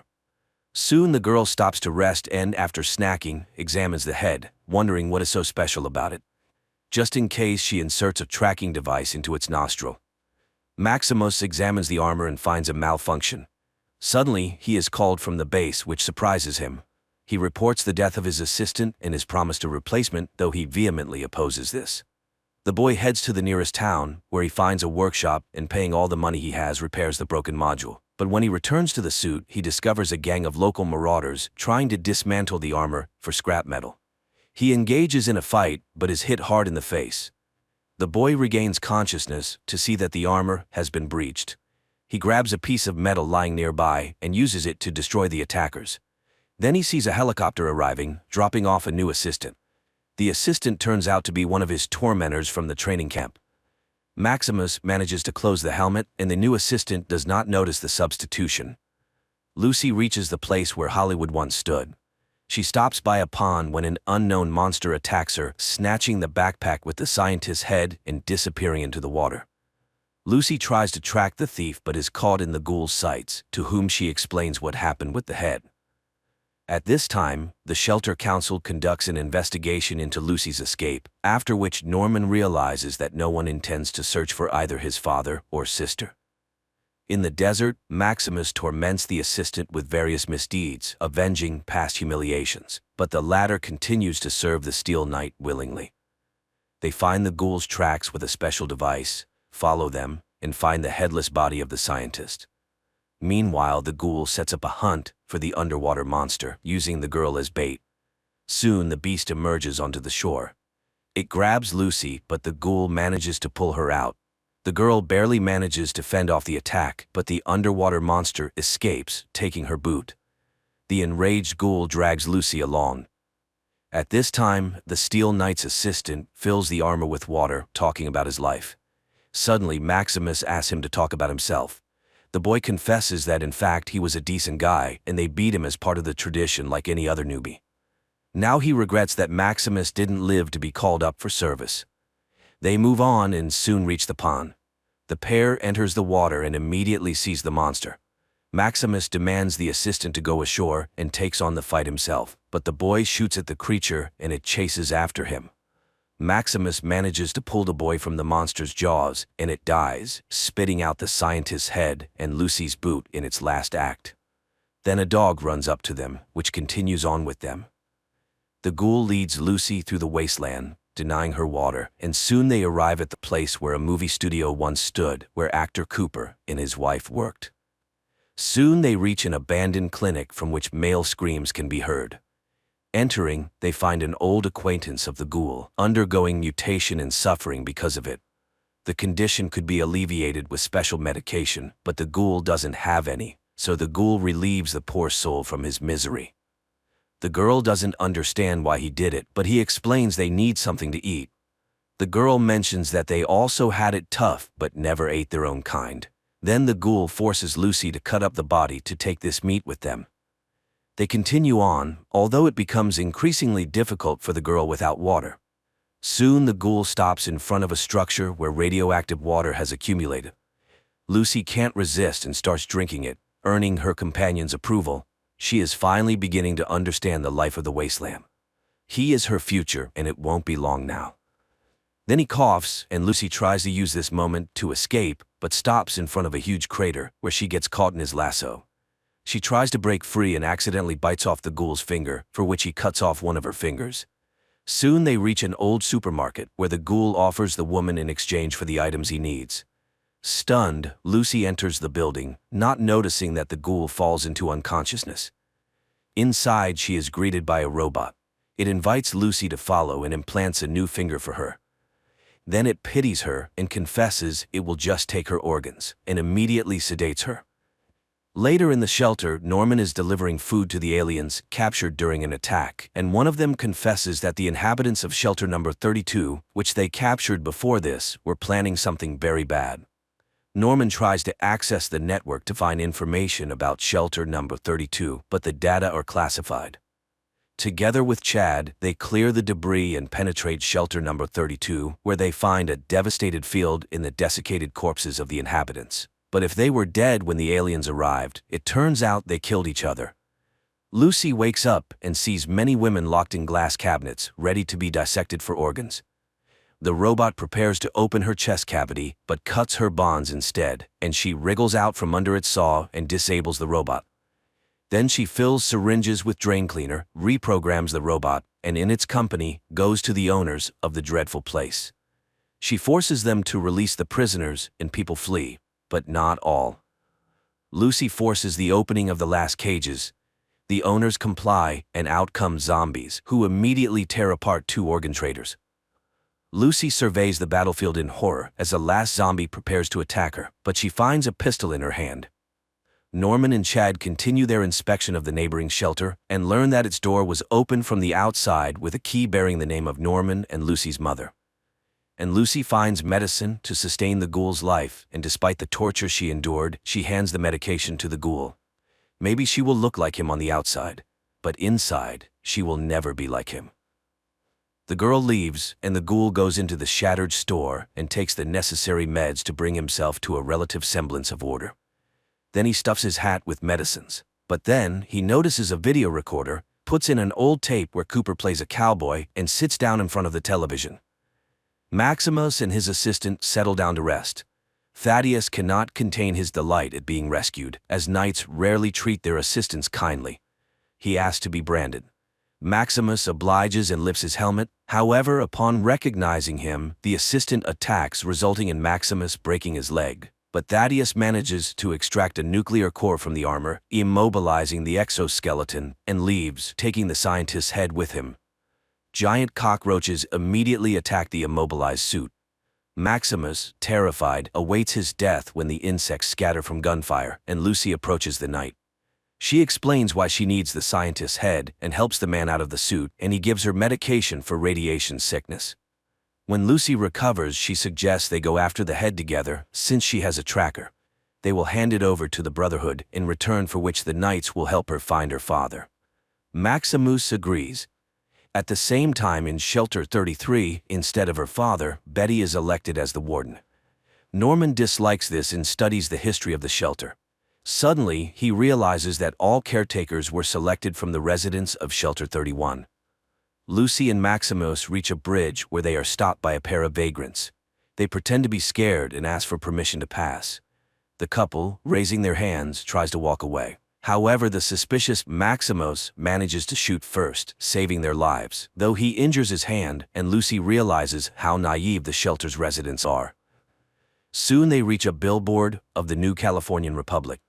The girl is upset because they live with the belief that they are meant to revive America, but it turns out everything has already happened on the surface. Maximus reassures her, as there is no republic anyway.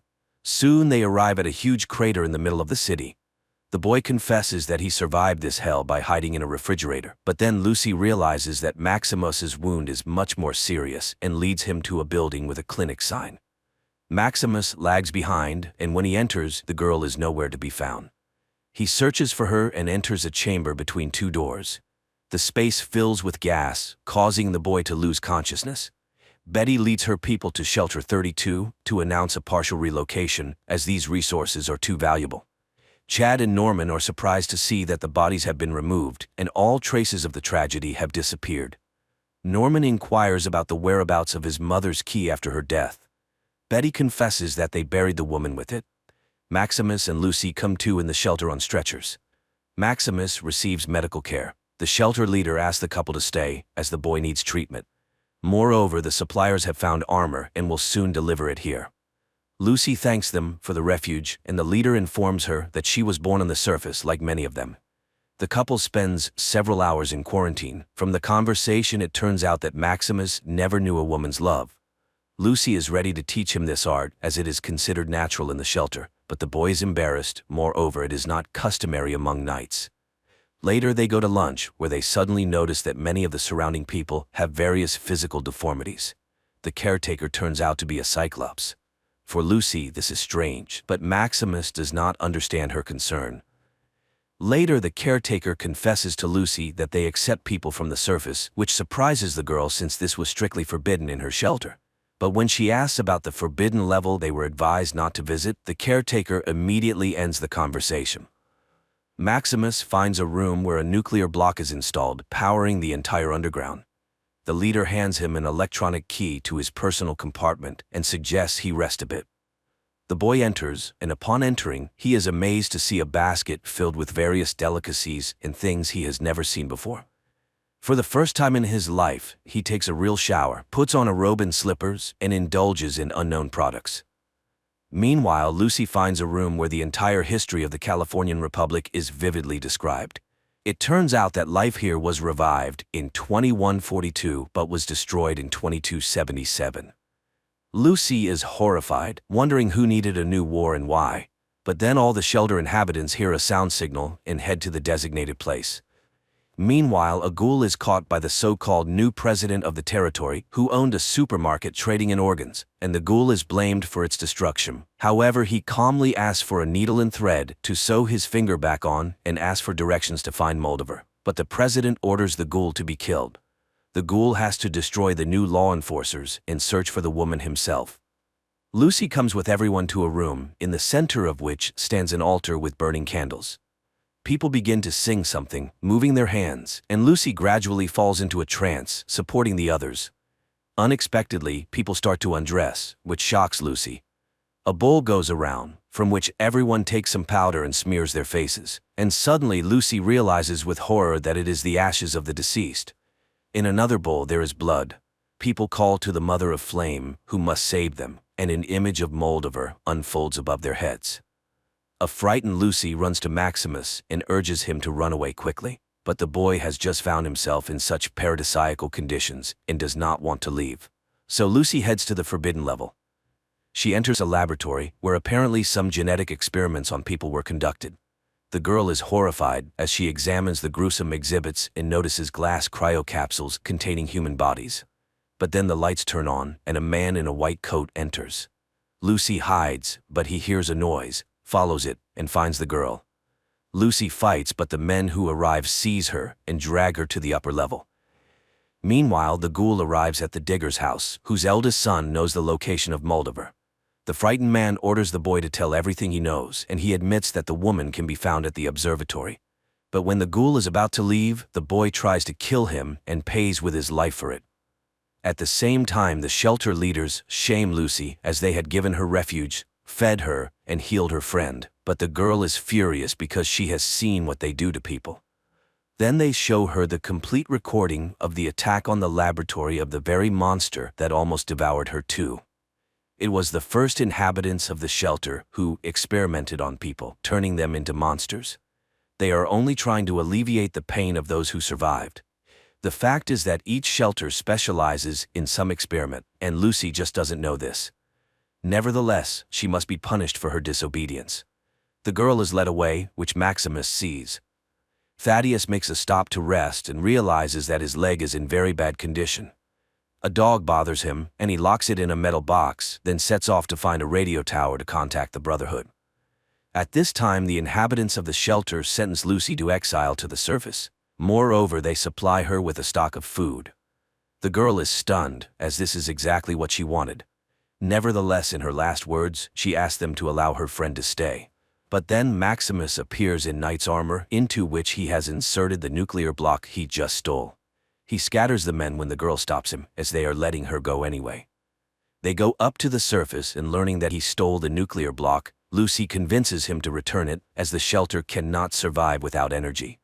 They drop the block down, and Lucy, moved, calls him a good person. Then he confesses that he allowed a knight to perish and took his armor, so he is not a good person at all, but he really wants to go with her. Thaddeus is caught up by a man who calls himself a doctor and promises to fix his leg. He takes the boy to an abandoned clinic where, in exchange for a nuclear block, he gives him a potion that, when drunk, Thaddeus ecstatically sees his leg heal. Meanwhile, the ghoul finds the locked dog that Thaddeus left behind, and it leads him on Thaddeus's trail.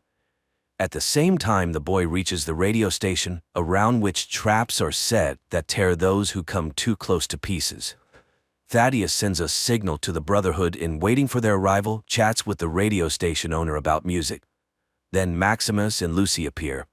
The girl asks for the scientist's head. The boy accidentally steps on a trap and an arrow pierces his neck. But strangely, he does not think of dying, and then Maximus realizes that he has become a zombie. Thaddeus is upset. He should not have trusted the unfamiliar doctor, but now the path to the Brotherhood is closed for him, as they would kill him immediately. At that moment, copters appear on the horizon. Maximus suggests to Titus to give him the scientist's head and run, and the boy takes this opportunity. Then Maximus gives the head to Lucy and picks up a head of some unfortunate lying nearby, torn apart in a trap. He asks the girl to run, and she kisses him and promises to wait in shelter 33.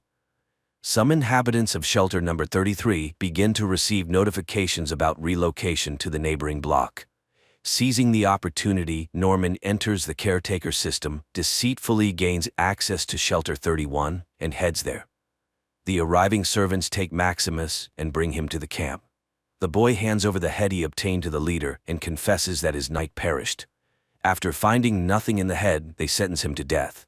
And then his friend confesses that she had cut her own leg because she was scared to go searching. Maximus shouts that he knows where to find the real head. The leader orders him to be released, and everyone prepares for a performance.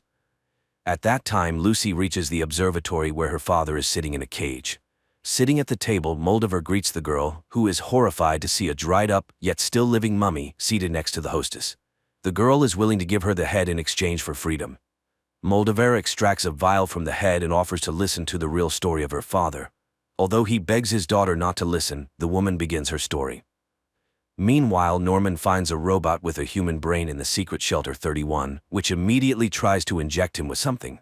The boy barely dodges the crazy machine. Moldaver's story transports Lucy to the distant pre-war years when actor Cooper, agitated by his wife's talks of an impending nuclear war, decides to follow her. He comes to her work and listens to a corporate council meeting through a bug he planted on his wife. Billionaires discuss the decline in sales worldwide. Then they move on to the topic of shelters. Someone does not understand their necessity, arguing that if anyone survives on the surface, those emerging from the shelters will simply be killed. They counter that one could live underground for centuries, as there are vast reserves. Time is their main weapon. One could simply outlive the rest. A debate erupts among the corporate leaders, interrupted by Cooper's wife. She thinks primarily of her daughter and wants to secure the best future for her. In the future, Norman reaches a room where rows of cryo-capsules stand with the names of those who slept in them, including all the wardens, his father among them. The action returns to the past, where Cooper's wife reveals that over 100 shelters have been built across America, so each of them could fulfill their wildest dreams. In the future, the robot explains to Norman that all these people were selected for their creative thinking and positivity. They are the country's best gene pool, destined to revive the nation after the surface is cleansed. In the past, the debate flares up again, as destroying so many people is not easy. Then Cooper's wife suggests to start the war themselves. A nuclear war is a tragedy, but also the greatest opportunity to start anew, because then there will be no one left to fight. They will become monopolists of the entire world. At this point, Cooper is distracted by a young man who would like to get an autograph, and this is Lucy's young father. In the present, Moldaver explains that the man has lived for a very long time. He is part of the corporation that orchestrated all this horror, but he never spoke about it to his wife. She was very smart. It was she who discovered that something was draining water from the shelter. She realized that civilization had returned, but her husband mocked her. Then the woman took the children and fled. They found a wonderful city, but her father came with his men and burned it down. Lucy brought Moldaver the cold fusion she developed and stolen by corporations, infinite energy with which life can be revived. Lucy sees a pendant on the mummy's neck that belonged to her mother and realizes what happened to her. Her father begs her not to believe Moldaver, but the girl demands that he give her the synthesis code. He relents and provides the numbers. The woman leaves for the laboratory to start the cold fusion process. Meanwhile, the robot informs Norman that it will not let him leave after what he has learned. At the same time, Lucy's father pleads with her to open the cage and return home, just as an alarm sounds and Brotherhood copters appear over the observatory, opening fire on the people below. Knights and their assistants descend to the ground and engage in battle with the observatory's defenders. Maximus rushes forward, searching for Lucy, while the knights wreak havoc around. Soon the knights burst inside the building, where they are suddenly stopped by a ghoul. It turns out he too once wore armor and knows their vulnerabilities. Thus he easily shoots the Iron Knights, remaining unharmed himself. At this time Lucy cries, torn between her father's pleas to come home and the terrible situation of her mother. But then at the room's threshold, a wounded knight falls, followed by Maximus. He opens the cage and rushes to Lucy. However, the girl confesses that it was her father who destroyed his wonderful city. Her father, meanwhile, dons armor and throws Maximus aside, knocking him unconscious. The girl pulls out a gun, but then the ghoul enters the room. When he learned Lucy's surname, he couldn't believe that this was the same guy from the corporation. He had waited over 200 years to find out where his family was. Lucy's father activates jet engines and flees. However, it turns out that this was exactly what the ghoul needed, as the man leaves a trail that can easily be followed to the place where the world's rulers are hiding, those who orchestrated the nuclear war. He urges Lucy to come with him. Then Lucy shoots the mummy, says goodbye to the unresponsive Maximus, and follows the ghoul. At the same time, an injured Moldaver returns to the room where Maximus regains consciousness. She has activated the nuclear synthesis, and now people have infinite energy. A stunned Maximus watches as surviving lanterns light up over the ruins of the city, while Moldaver smiles and dies. The Brotherhood members who rush in think their comrade killed the woman and celebrate Maximus as a future knight. Meanwhile, the ghoul and Lucy follow the trail of her father, who heads through the desert to a distant city. The series ends there.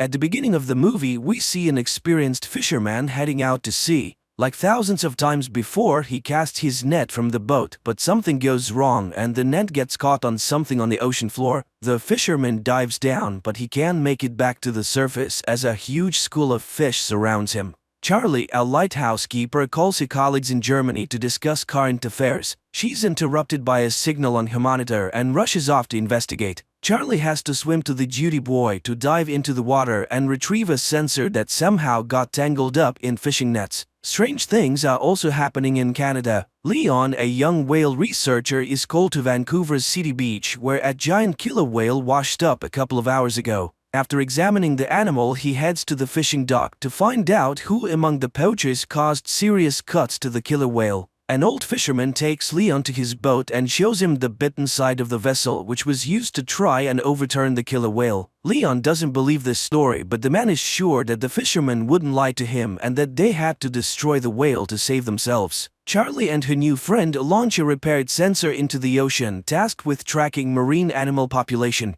They notice methane ice fragments around the boat, which often rise to the surface, but today there are too many of them. Leon finally hears the whales and learns that they have been seen in various locations along the coast. Before heading out to sea, he calls his girlfriend Lizzie, who has already taken tourists on her boat to see killer whales in the wild. A giant whale appears next to Leon's boat. After freezing for a couple of minutes, the giant disappears underwater, but a whole pod of orcas takes its place. Lizzie takes the tourists onto the deck and everyone watches in awe as the whales appear. The humpback giant also appears next to the ship and the tourists are able to see it up close. The strange behavior of the whale pleases everyone except Leon, who tries to warn his friend but is too late. The next trick of the whale hits the metal of the boat. Leon arrives at the scene of the accident and tries to save those who survived the hit, but now a pod of orcas is hunting for the tourists. Leon is unable to save Lizzie. The action shifts to a French restaurant. After gathering fresh seafood at the market, the chef plans to prepare lobsters, but one of them shoots an unknown liquid into the man's face.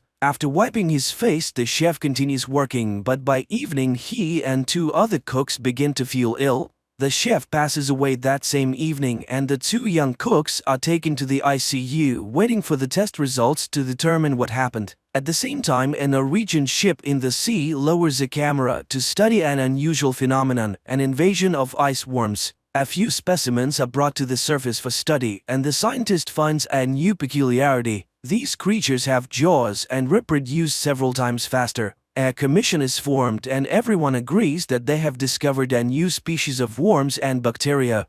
Leon talks to the owner of a fishing boat who is also a witness to the humpback whales attacking other boats the day before. In addition, Leon is shown another anomaly. The bottom of the ship that returned from the sea is covered with a thick layer of mollusks which has never been seen before. A group of scientists launches a sampler onto the seafloor to check the soil where worms were found, but due to a methane leak, an explosion occurs. The ship manages to survive, but the team is greatly frightened. The scientists are not only scared of the mistake during the operation, but also the results of the test. In addition to the worms on the seafloor, there are bacteria that eat ice and can reach the very bottom. Jess records a video message to Charlie when something strange suddenly happens and alarming readings appear on the monitors. The water under the ship starts boiling and something pulls it down into the depths.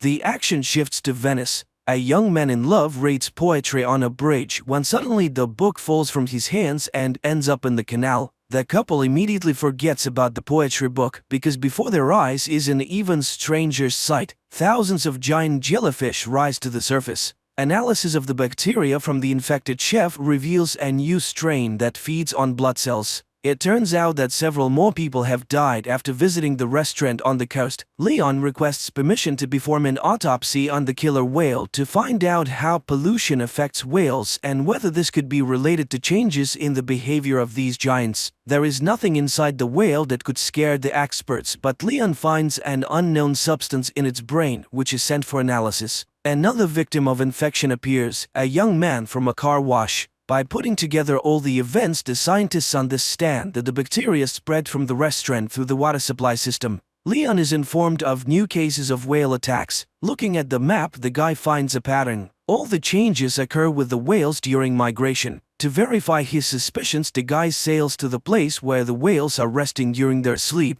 The dive almost ends in tragedy, but Leon manages to install a camera on one of the whales and get out. Sigurd finds out that the Japanese have also found the worms, but they are not in a hurry to report it to the world. Recordings from the cameras are checked in 2 laboratories at once. Leon's footage shows that the whale pod descended to the very bottom, where they were met with strange glowing. Far from the events, a new incident occurs on the coast. Hordes of crabs crawl out onto the streets of a small village. Another shot of the seabed finally lifts the veil of mystery. It turns out that one of the oil and gas companies was drilling ice in a forbidden place and damaged the seabed for several kilometers. Leon has to sneak through a fence to get to the guarded port area to collect a few more mussels for analysis from the ship, but he's caught by security and arrested. In the morning, Mr. Sato, the Japanese owner of the ship, contacts Leon. He asks the guy not to trespass on his territory in this way again, but promises to provide access to all materials for study.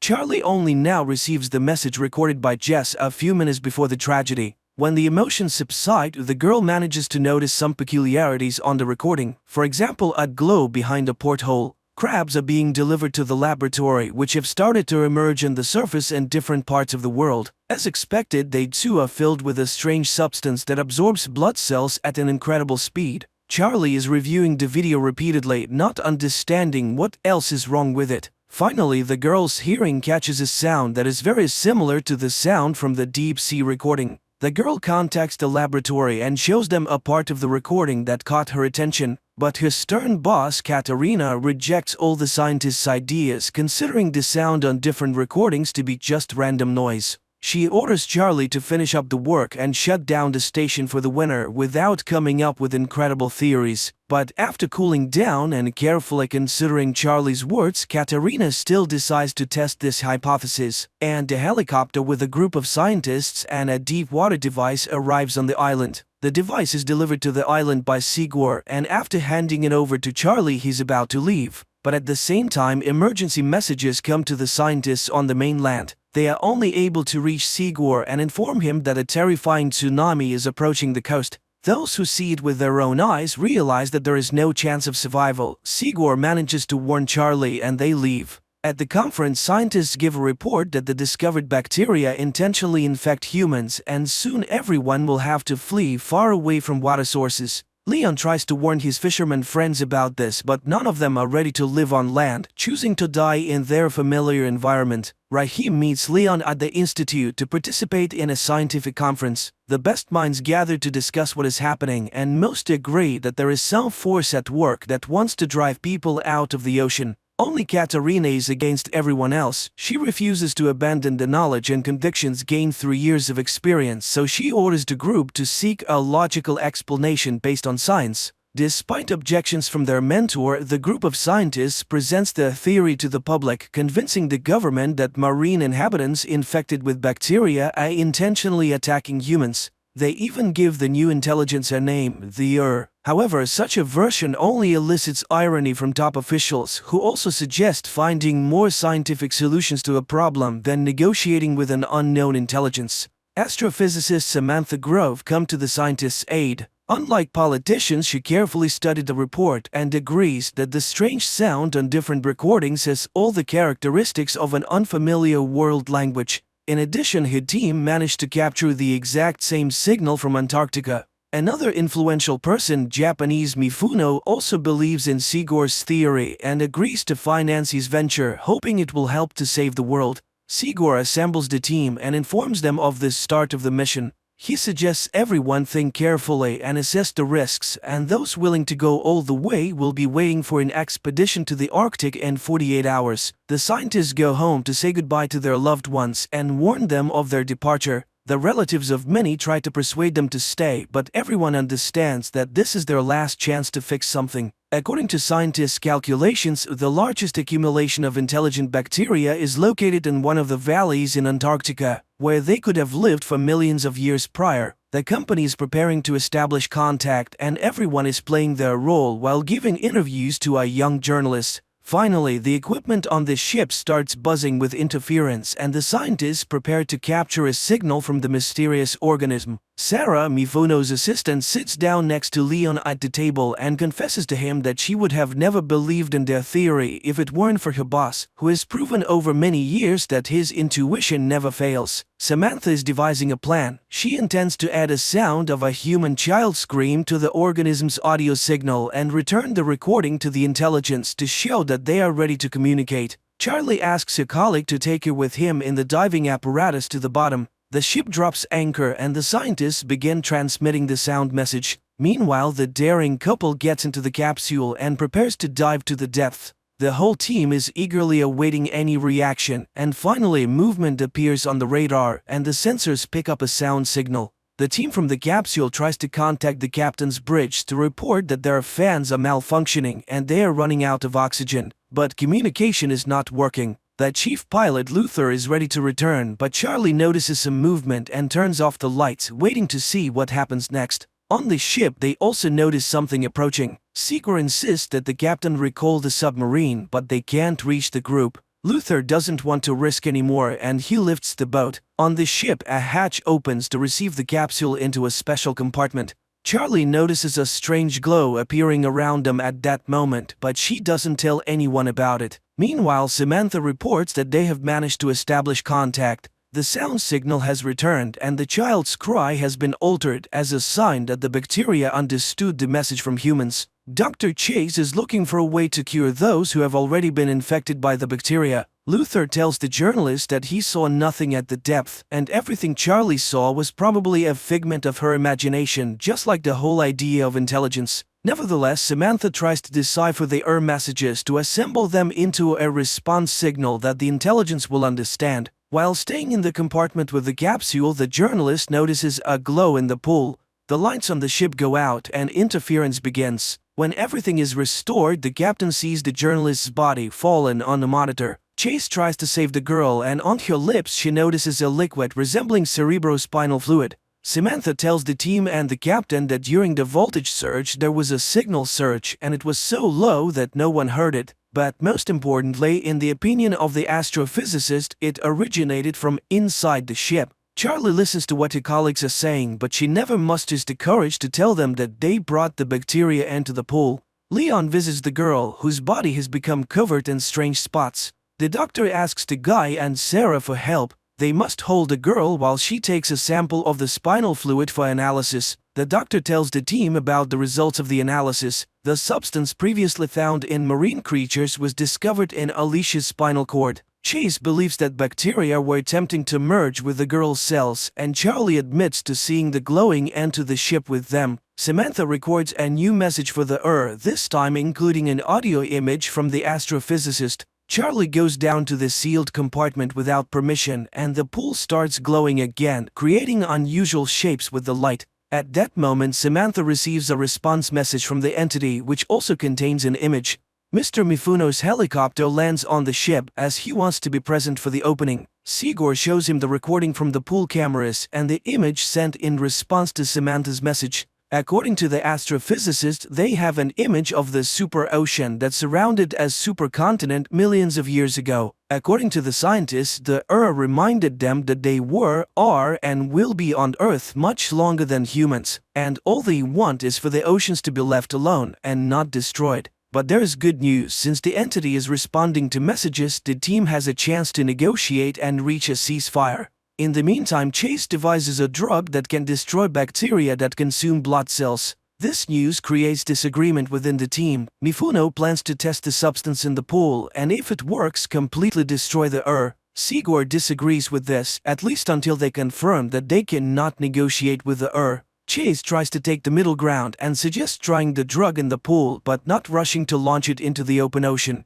Everyone gathers to watch the experiment. Chase launches the drug into the water, which immediately begins to rise, emitting a terrible scream that shatters the glass. The captain is informed that nothing is working on the ship and they are simply drifting in the waters of Antarctica. But worse, the ship is surrounded by icebergs. The vessel collides with an iceberg, but unexpectedly a blue glow takes it somewhere else. The captain orders the engines to be started to break free from the control of the He also doesn't understand why they don't pour all the drug they have on board into the water. But Sigurd tries to explain to the captain that everything that happened now is the price for his thoughtless experiment in the pool, and no one in the world will manufacture enough of the substance to destroy worldwide. The only way out is to make a truce. While the team is deciding how to negotiate with the entity traps the ship between the icebergs. Charlie hurries to the capsule to descend and deliver Luther's body to as a sign of complete obedience. Once at depth, Charlie changes her plan. She injects leukocytes into her heart that can merge with and opens the capsule door.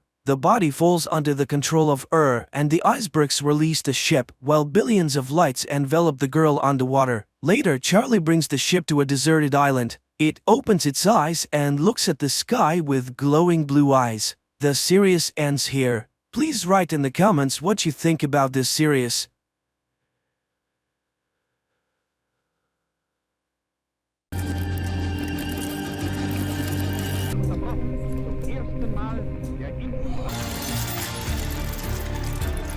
The movie begins in Leningrad in 1940. A young woman named Anya works as a seamstress in a factory where a young machinist, Vasily, who is very serious, notices her and even asks her to introduce him to her only relative, her brother Peter.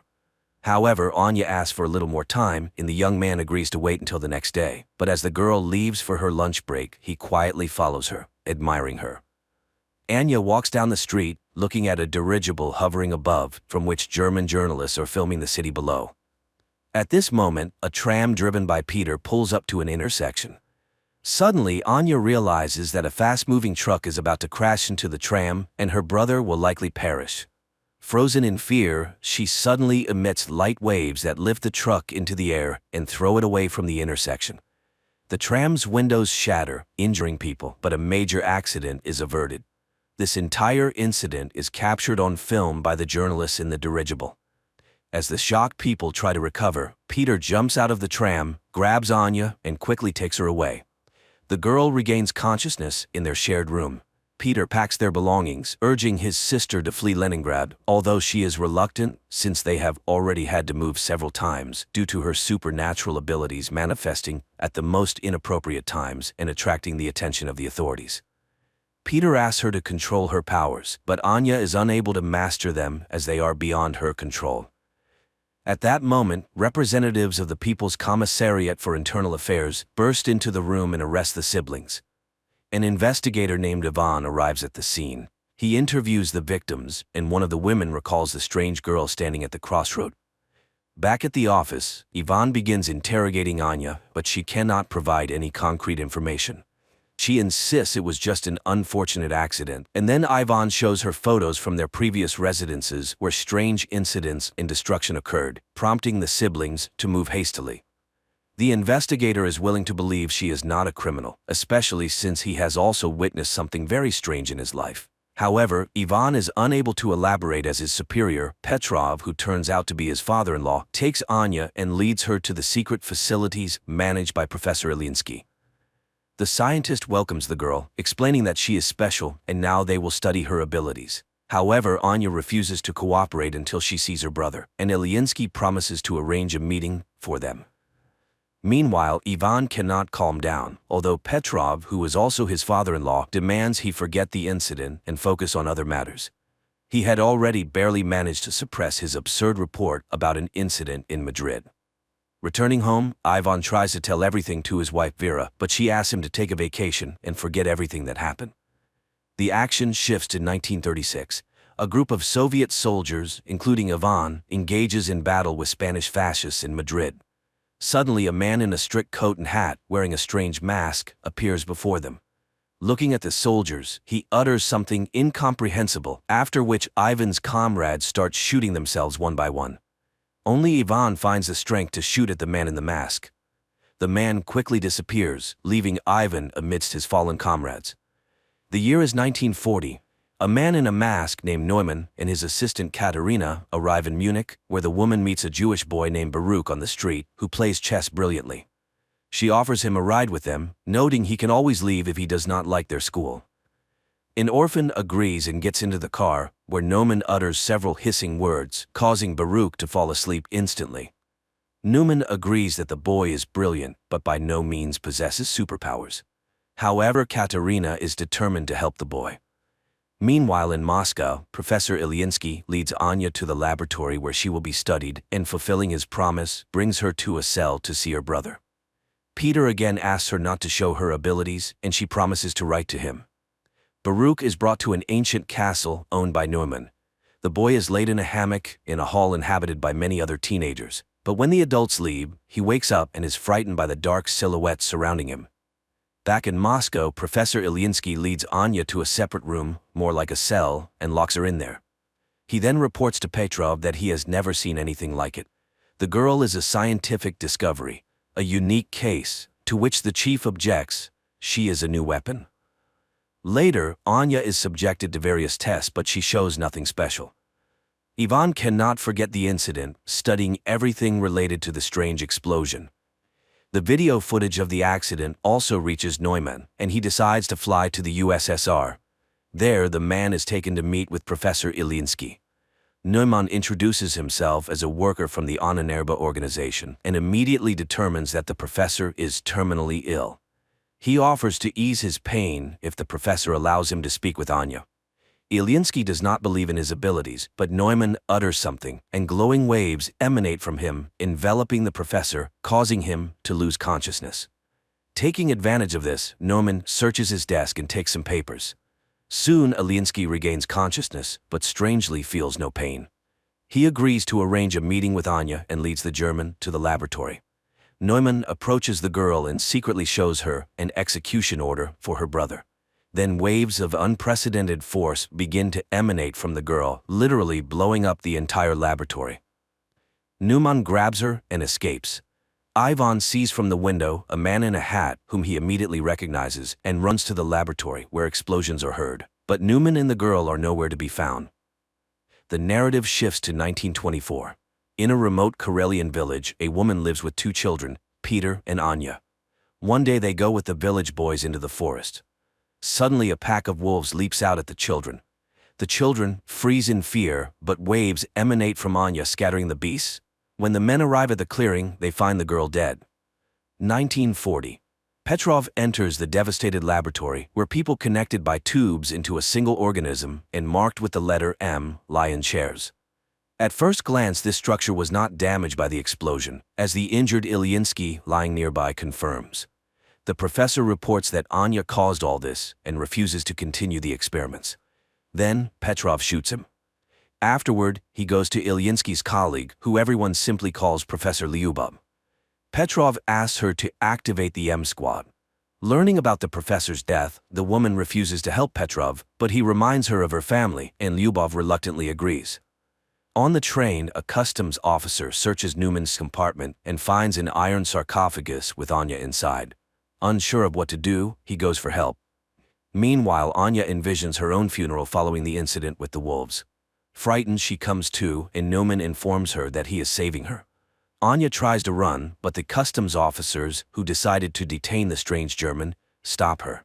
However, he utters something, and the military personnel bring their pistols to their own heads. Neumann and Anya leave. At the same time in Moscow, Petrov reports to his colleagues that a member of the Ahnenerbe, which translates to ancestral heritage, Neumann has stolen a valuable exhibit from the USSR, the girl Anya. A squad has already been formed to pursue the German and will depart in a matter of days. Learning of this, Ivan requests to be included, but Petrov, feeling sorry for his daughter, refuses to do so. Neumann leads Anya to a spot where Katerina's car is waiting, and she drives the pair to the castle. It is apparent that the woman does not like Neumann's new toy, but he immediately says that Anya is just like him. At the castle, they are greeted by children whom Neumann calls his army. Anya is escorted to her room, and Neumann finds a guest in his office, Admiral Canaris, who is very interested in the scientist's research. But today he has come to express his displeasure with Neumann's sabotage in the USSR, as it could start a war. Neumann reassures him and invites him to a formal dinner. Meanwhile, Anya is startled by a sound and sees Baruch in her room, trying to open her window to escape the castle. But Katerina and Neumann appear and stop him. While Katerina takes the boy away, Neumann tries to convince Anya that the castle is a paradise, and no one wants to leave of their own volition. Katerina brings Baruch to a bedroom, reminding him that he must speak only German and not tell anyone his real name if he wants to live. But when she leaves, the other teenagers attack him. In Moscow, Ivan asks his wife to help him get enrolled in the squad, after which he goes to Professor Lyubov. He is interested in whether hypnosis can make a person do what another wants. The professor asks him not to travel to Germany, but he is determined to find the man in the mask. In the castle, Anya finds Baruch hanging. The boy tries to explain that the others hate him and beat him, therefore he wants to run away. But Anya admits that it was the same for her until she became strong, and he can too. Later they find Neumann in the park, who promises Anya he will teach her to control her power. He explains that he inherited the castle from the person who adopted him, and now it serves as a refuge. He has set up Anya's room according to her taste and hopes she will like it here. Grateful, Anya sits down at the sewing machine, unexpectedly remembering how the villagers burned their house, calling her a witch. Then her brother saved her, though their mother died in the fire. Back in Moscow, Petrov enrolls Ivan in the squad and asks the commander to ensure that he does not return. Leningrad, 1937. Returning from Madrid, Ivan writes in his report everything he witnessed, but Petrov does not believe him, noting that if the soldiers shot themselves, they could be declared deserters. Tired of trying to convince the young man, Petrov takes him to Professor Lyubov. 1940. A special forces unit travels to Germany in a grain car. Ivan warns his comrades about Neumann's peculiarities, but it seems they don't quite believe him. At the castle, the children undergo daily training, while Anya enjoys the long-forgotten peace. In the morning, Katerina brings her a box with a new dress sent by Neumann for her to wear at his birthday party. The girl goes out to the hall where the children are preparing decorations for the evening, and then they head to training. Baruch is afraid of heights and falls from a rope ladder, but no one pities him. After that, it's time for shooting practice, but the boy throws his pistol down and runs to the local cemetery where Neumann finds him. Baruch asks to be let go, but the scientist promises to teach him not to be afraid. Meanwhile, Squad M climbs out of the wagon, and Ivan remembers his training in 1936 before being sent to Madrid. Then his comrades met him coldly because he was the boss's son-in-law, but Ivan earned respect through hard work and cleverness. And now he is on a special mission. Suddenly, they are hailed by an old man who turns out to be their liaison and must take them to the castle. At the same time, Petrov is informed that the squad has successfully crossed the border. Guests start arriving at the castle. Neumann welcomes Canaris and escorts him to the hall where music plays, and ladies and gentlemen drink and talk about the beautiful evening. Neumann himself is enchanted by Anya's beauty, and she gives him a hand-embroidered handkerchief she made for him. Later, guests deliver laudatory speeches in honor of the birthday boy, and he invites Anya to dance to the envy of the present ladies. Canaris notices Katerina's displeasure, but the woman remains cold, rejecting his advances. She dislikes Canaris's interest in their wards, and he tells her that people are already coming for Anya from the USSR. Squad M reaches the forest house of their liaison, who supplies them with weapons and draws a path on a map, but then shots ring out. German soldiers have caught up with the saboteurs. A battle ensues and the Russians win. Later, the commander finishes off the wounded enemies and, unexpectedly for Ivan, shoots the liaison, indicating that they have no orders to return. At the castle, Canaris agrees to play chess with Baruch, and the boy wins. The admiral admires his genius, but upon learning that the boy is Jewish, he pulls out a pistol. Anya sees the man aiming at the child, and her powers activate. Guests watch in horror as everything in the hall begins to rise into the air. The admiral himself is lifted up, but at that moment Neumann grabs the girl by the shoulder. She faints, and Canaris falls to the floor. Everything stops immediately, but people scream and scatter. The furious admiral orders all children to be destroyed within 3 days and departs. Neumann escorts Anya to her room and admires her because today she managed to stop. The girl does not understand why it is necessary to destroy the Jews, and Neumann reminds her that no one pitied them either, as they were not like everyone else. The man returns to his office where Katerina awaits him, but he does not accept her attentions because he is seriously captivated by Anya and hopes to succeed with her.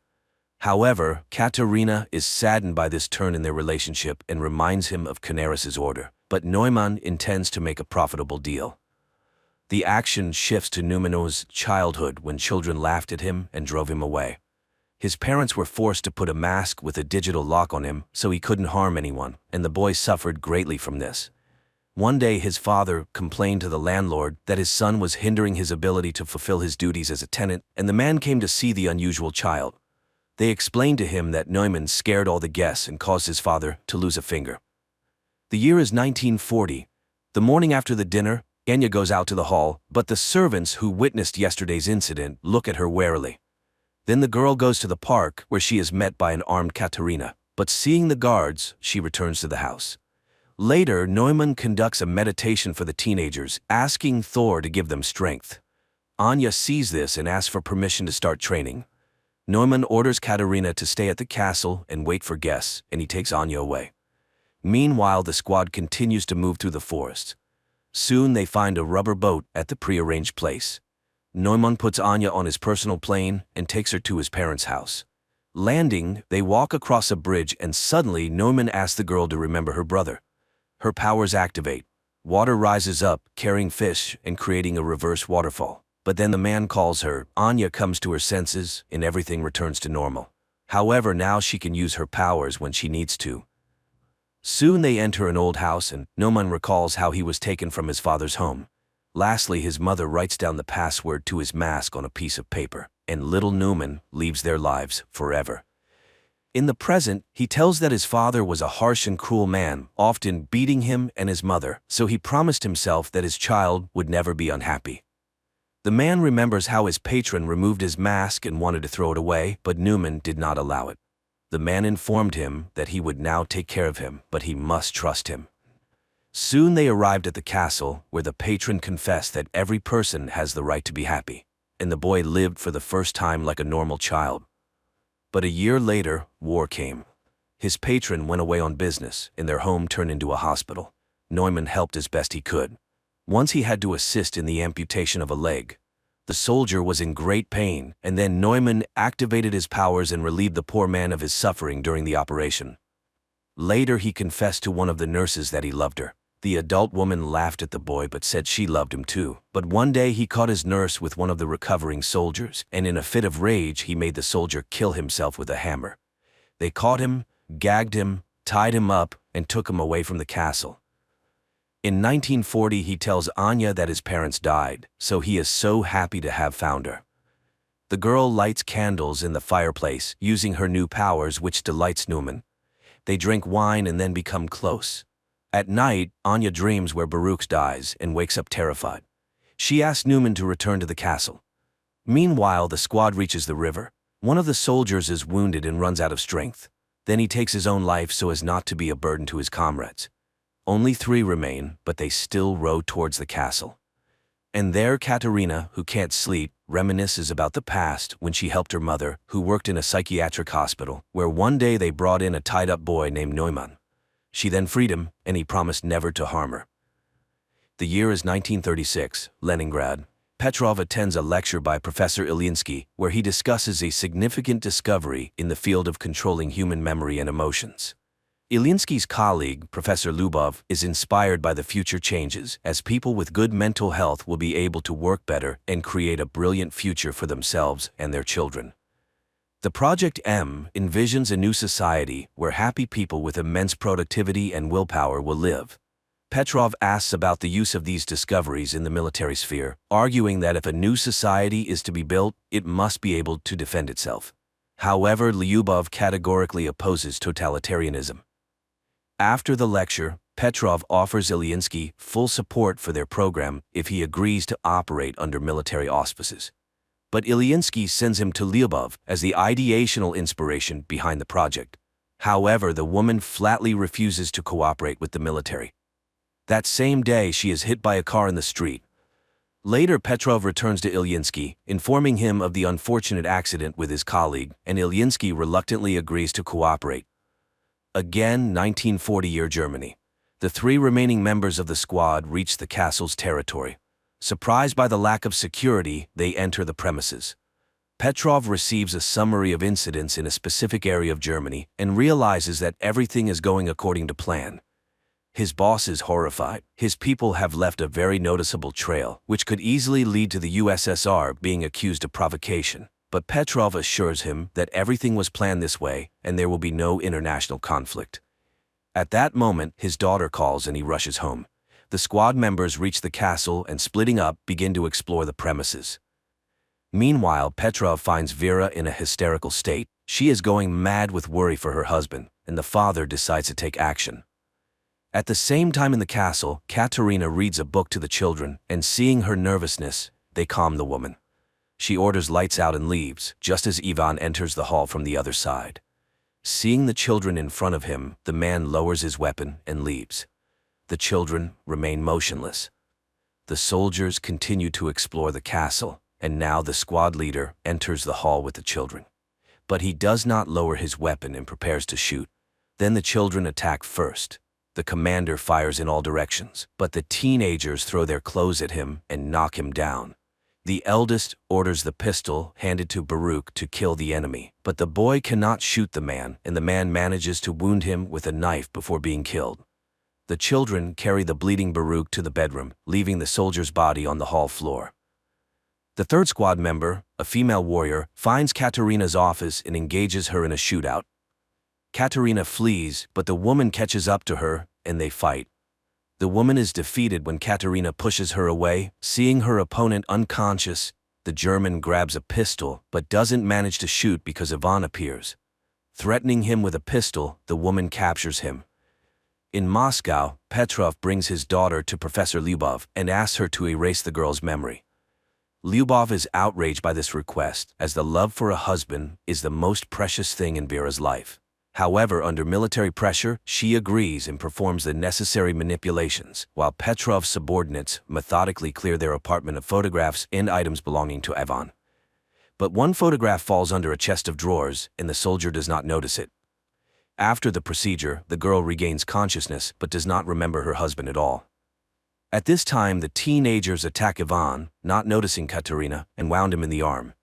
The woman drives off the aggressive children and escorts the wounded man to Neuman's office, where she admits to Ivan that she recognized him because she had seen him in Madrid. He asked why her master kidnapped Anya. Could it be that he wants to use her in the war? Katerina assures him that he still doesn't understand. People are petty and greedy creatures fighting for power.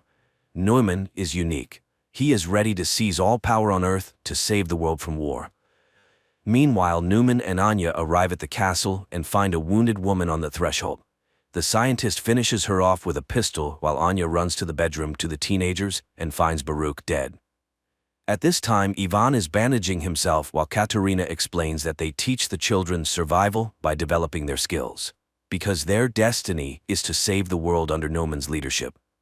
The woman offers to help him escape if he will help her, but before Ivan can hear her out, Neumann enters the door.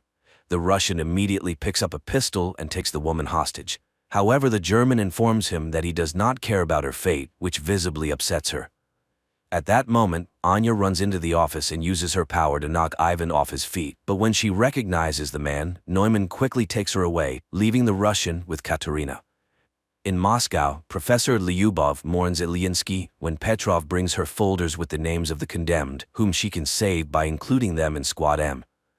She remembers how after the accident, Ilyinsky came to her in the hospital. The man was shocked to learn that she had been mutilated by the military, but he was frightened and could not refuse to cooperate. Now the woman is alone and forced to make difficult decisions. She takes out a vial of M activator and recalls Ivan's story about the man in the mask. After his return from Madrid, she worked with his memory, suggesting removing the traumatic memories of his comrades' deaths, but Ivan refused to erase his life. And now the young man is chained in a cell in the castle of the man in the mask. Later, Anya visits him, accusing him of killing Baruch, but the boy denies it, and he is not particularly interested in her fate. He only wants to destroy Neumann because all evil comes from him. He hypnotizes children, turning them into killers. Their conversation is interrupted by Naumann's appearance. After sending Anya away, he thanks the young man for revealing his vulnerability, as he is the only one who could stand up to him. To prove it, the scientist shows the finger shot off by Ivan in Madrid. He too is special, and Neumann really wants the Russian to join his side. Yes, he killed his friends, but it was war. He came to Annanerba to find gifted people. Anya is like him, and they are the future. He asks Ivan to admit why he is immune to his hypnosis. Then Ivan reveals that there is a whole squad like him, Squad M. There are many of them, and they will all be here soon. So Neumann cannot hide. After talking with Ivan, Neumann finds Anya in the castle's backyard. The girl asks him to hand over all affairs to Katerina and to leave this place forever. But Neumann does not want to run because they are extraordinary people, and when they are together they are unbeatable. He asks for her help in defending their new home. Later, he thanks Katerina for managing the situation and confesses that he is glad she was not hurt during the Russian raid.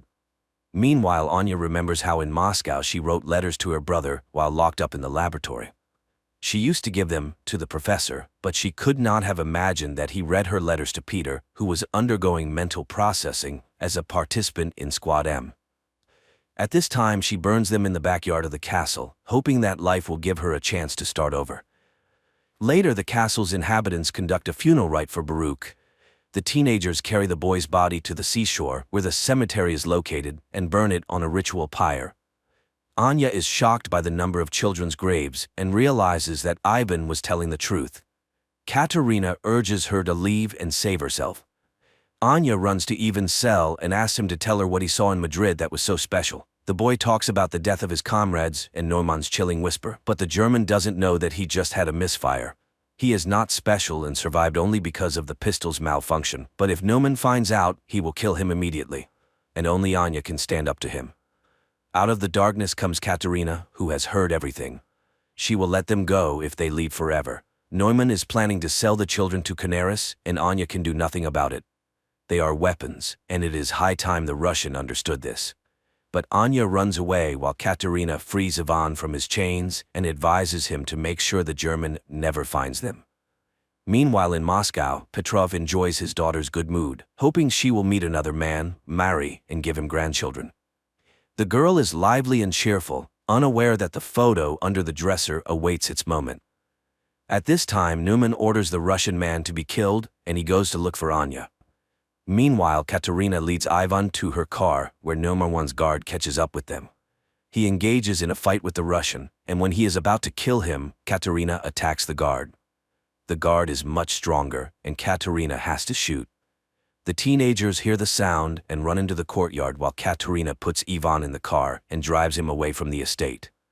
Neumann finds Anya at the cemetery. The girl asks him to let the children go, but he refuses. They are insignificant to him because he hopes to build a new world using their combined powers. Moreover, they will definitely have a son who will be the strongest and greatest on the planet. Hearing this, Anya wants to leave. Then Neumann sees Katerina's car and realizes what she is about to do. He puts on his quantum mask, which greatly amplifies the power of his voice, and begins to speak while Ivan stands on the car step and aims an assault rifle at him. The mask works. Katerina's car loses control and crashes from a high cliff into the water, but Ivan manages to jump from the step and survives. Then, members of the second squad M, who were heading to the castle, covering for the distracting maneuvers of the first squad, open fire on Neumann, but the soldiers are programmed for total destruction, and one of them engages in a fight with Ivan, not realizing he is an ally. The young man has to kill the soldier. Neumann asks Anya to activate her power, and the girl begins to do so when she recognizes one of the soldiers as her brother. Neumann is knocked down by her force, rocks crash from the sky, and the girl runs to Peter, realizing that this time he is indeed dead. Anya's powers activate again when Neumann falls from Ivan's shot. The girl mourns her brother as teenagers appear on the road. Ivan grabs Anya and drags her away while the children pick up Neumann's body and carry it into the castle. The Russians run to the airplane and manage to take off at the last moment. 9 months later, Neumann, who survived the injury, listens to Hitler's speeches and experiments with a new kind of influence on people, broadcasting his voice through radio equipment. Meanwhile, in Anya's native village, a bearded Ivan arrives from the woods as his woman is about to give birth. Pregnant Anya is dragged into the village where women come to help. As the birth proceeds, an announcement about the start of the war with Germany is broadcast from the speakers. Later, surrounded by streams of power, Anya gives birth to a healthy baby boy. Neumann is immediately informed by a fortune-telling girl. Then one of the villagers recognizes Anya and hurries to tell his fellow villagers whom they have just helped. But Ivan stops him when bombers appear in the sky, from which a large number of paratroopers descend. Turid Sayer, together with her teenage sons, Magne and Lauritz, return to the Norwegian city of Edda after many years of absence. At the entrance to the city, their car gets stuck behind an old man in an electric wheelchair who is trying to turn right. Magne gets out of the car to help, and the old man's wife approaches him. Looking into the guy's eyes, she smiles with satisfaction. He's a good boy, and then she touches his forehead. Magne's iris changes color for a moment, and then the guy feels something unusual in the perception of the world. He returns to the car and, trying to close the window, breaks off the window lifter handle. Stunned, Magne turns the thing in his hands and suddenly says that it's going to rain. Mother and brother laugh. There is not a cloud in the sky, and immediately the car is showered with a heavy rain. They continue on their way and get to their grandmother's old house. Lauritz is not happy that there is a shabby-looking trailer near the house, and Magne picks up an advertisement that calls for making the air of the city cleaner. The next morning, the guys go to school. Oddly enough, the brothers are assigned to the same class. The thing is, Magne is dyslexic, which is expressed by difficulties with word recognition and insufficient abilities in reading and writing. Magne's attention is immediately drawn to a pretty blonde Gry, but Lauritz is ahead of him, and Magne has to sit in the back of the class next to Isolde, who is not popular at school. A lesson on the Scandinavian gods begins, and Magne learns that Edda is the last Norwegian city to convert to Christianity. It was here that Ragnarok took place, during which the gods died and the fate of the giants remained unknown. During lunch, Magne sits at Isolde's desk again and learns that she's on the side of the Greens and is fighting against the pollution of the world. She also introduces the guy to Fjord Utol as son of the owner of the Utol Industries factories, Fjord's sister Saxa, and their mother, the director of the school by the name of Ran. And then she talks about her blog on YouTube. At the end of the classes, the two leave school together, and then Isolde notices that one of the wheels in her bicycle is bent. Much to the girl's astonishment, Magne easily fixes the brake and returns the wheel to its original condition, which surprises him as well. In addition, he notices that his eyesight has begun to improve. The next day, he, Isolde, and Gry get a general assignment in sociology and begin to study democracy. Magne suggests studying the topic by using their town as an example.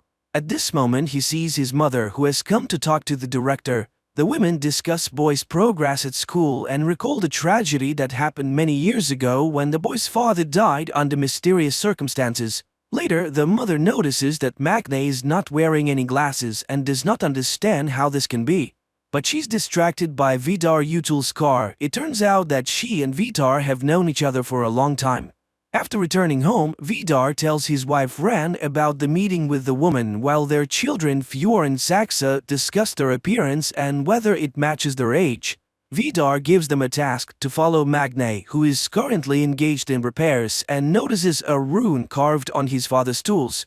Later, the guy visits Isolde's page and looks through her materials about the strange death of the fish in the fjord. The next day, the girl invites him to her place and reminds him that he no longer needs glasses. While choosing water in the store, she explains to Magne that he can't drink tap water in Edda, and the store clerk suddenly warns the guy about the danger of the vernal equinox. In Isolde's house, the guy finds out that the history teacher, Erich, is the girl's father. At dinner, she invites him to go with her to the mountain as she monitors the speed at which the glacier is melting. They can go down by paragliding. The girl asks her father questions about her mother's death, but he keeps silent. Magne shares his memories of his father, and sweeping the girl's diary off the table, finds out that she has been hopelessly in love with Saxa for a long time. The next day, he tells his classmates about the upcoming hike in the mountains, while Fjord invites everyone to a party at his house. Returning home, Magne finds his mother repairing the fence, and his attention is drawn to his father's sledgehammer marked with the rune. The next day, Magne and Isolde go to the mountains. Soon they reach a blocked bridge, but Magne resolutely steps over the warning sign. Suddenly, the boy gets a text that his mother is unwell. He hurries to the city and Isolde goes on alone. Meanwhile, Vidar's car is driving along the mountain road. Stopping on the side of the road, Vidar goes outside, undresses, and starts hunting deer grazing on the mountain. With one blow, he kills the animal and rips out its heart. Meanwhile, Isolde reaches the glacier and sees her marks. She takes water samples and then notices the thawed entrance to the cave and photographs it. Once inside, she finds a door blocking the entrance to the depth of the cave. Standing over the fjord, Vidar eats the raw heart of the deer and emits a heart-rending cry, which frightens Isolde. Upon reaching home, Magne discovers that his mother is absolutely fine and, angry at his brother's stupid joke, goes outside. He sees Isolde paragliding down the mountain. Suddenly, the paraglider starts drifting towards electric wires. The guy hurries to the crash site and finds the girl's lifeless body. Vidar also arrives and tries to help her and then calls for an ambulance. But nothing can be done anymore. Returning home, Magne throws away his glasses and sees the sledgehammer. The distraught guy throws the hammer and it disappears into the clouds, which are instantly covered with lightning. After everything that happened, Magne is taking the death of her friend hard and decides never to wear glasses again. The classmates ask a lot of questions about the girl's death, but he can't say anything definite. He enters the classroom and sits down at the desk whose second half is covered with flowers and burning candles. Ren makes an announcement that there will be no history class today, but suddenly Isolde's father enters the classroom. He cannot stay at home alone. The man asks the school not to cancel the vernal equinox holiday because Isolde would be against such a decision. Later, the police announced that the girl's death was caused by a thunderstorm strike to the dome of the paraglider. But Magne objects, everything happened before his eyes and there was no thunderstorm at that time. Nevertheless, the case is being closed. On the same day, Vidar asks Stuart to get the insurance money for his car, which was smashed by some madman. And he sends the woman photos in which Stuart recognizes the sledgehammer. She hurries home to ask Magne questions, but he himself is shocked by such an accusation. The guy calculates how far he threw the hammer, 1,537 meters. But this is impossible. Magne buys a new sledgehammer and throws it in a deserted place late at night. And then he calculates the distance, 541 meters, which is several times higher than the world's record to a hammer throwing. Meanwhile, Vidar examines the sledgehammer while Rand speaks about the experiences of the school children who sincerely mourn the dead girl. And then the husband suddenly admits that he killed Isolde because she found the entrance to the cave. The woman gets angry. They agreed not to touch the children, but since it happened, they need to find Isolde's lost phone. At school, Gry and Magne continue to work on the project together and listen to a warning not to blame the destruction of the planet only on the rich. Later at home, sorting out his mother's things, Lauritz finds an old blouse. Magne invites Gry to work at his house, which leads to a heartfelt conversation about Magne's past. Meanwhile, Turid notices Erich in the store looking lost. She expresses sympathy and the man is grateful to her for it. Lauritz finds Magne watching the weather forecast. Magne insists that there was no thunderstorm the day Isolde died, and then he admits that it was he who threw the sledgehammer into Vido's car, but his brother doesn't believe it. The celebration of the vernal equinox begins at school. The classmates show Saxa a photo of an improvised altar at the site of Isolde's death, while Vidar inspects this area in search of the girl's phone. He notices that Magne is visiting the place too. At school, everyone is shocked by the sight of Lauritz, who came to the evening in his mother's blouse and with makeup. The headmistress opens the evening and offers a moment of silence for Isolde. Saxa sings a song about her native land, which is interrupted by the appearance of Magne. Later, Lauritz advises his brother to forget about Gry because Fjord is already hitting on her. Later, Lauritz starts hitting on Yakutu. Then the headmistress takes the two boys away. Magne sits down with Gry, but Fjord invites the girl to a dance, and the guy has nothing to do but sit and watch. Watching them, he crushes the bottle in his hand and it shatters into small pieces. He goes to the men's room where he meets Oscar, whose mother is a police officer, and he blurts out that the girl died from hitting a rock. At this time, hot dancing begins in the hall, and Magne sees the headmistress surrounded by boys. Fjord puts on his music and he and Saxa begin a strange sensual dance to which Lauritz joins. The three of them squirm on the dance floor much to the delight and astonishment of the crowd. Magne goes to Isolde's father's house and informs him about the change in the cause of his daughter's death. He's sure that the police are lying, but the inconsolable father asks to not disturb the peace of his dead daughter. Out of anger, Magne easily moves the multi-ton car in front of the house, which terrifies Erich. At this time, Fjord, Lauritz and Oscar are going to the altar and younger Utul, ridiculing people's stupid beliefs, urinates on the burning candles. Oscar manages to record this and upload everything to the internet. Fjord orders the video to be deleted, but it has already gone online. Magne is reviewing numerous notes about violations of environmental regulations by Utul Industries, which Erich shows him, and he throws away the girl's diary because she has the right to personal secrets. And at Utul's house, the owner is feeding his dog when Rand shows him a scandalous photo from the altar. The husband promises to deal with this issue.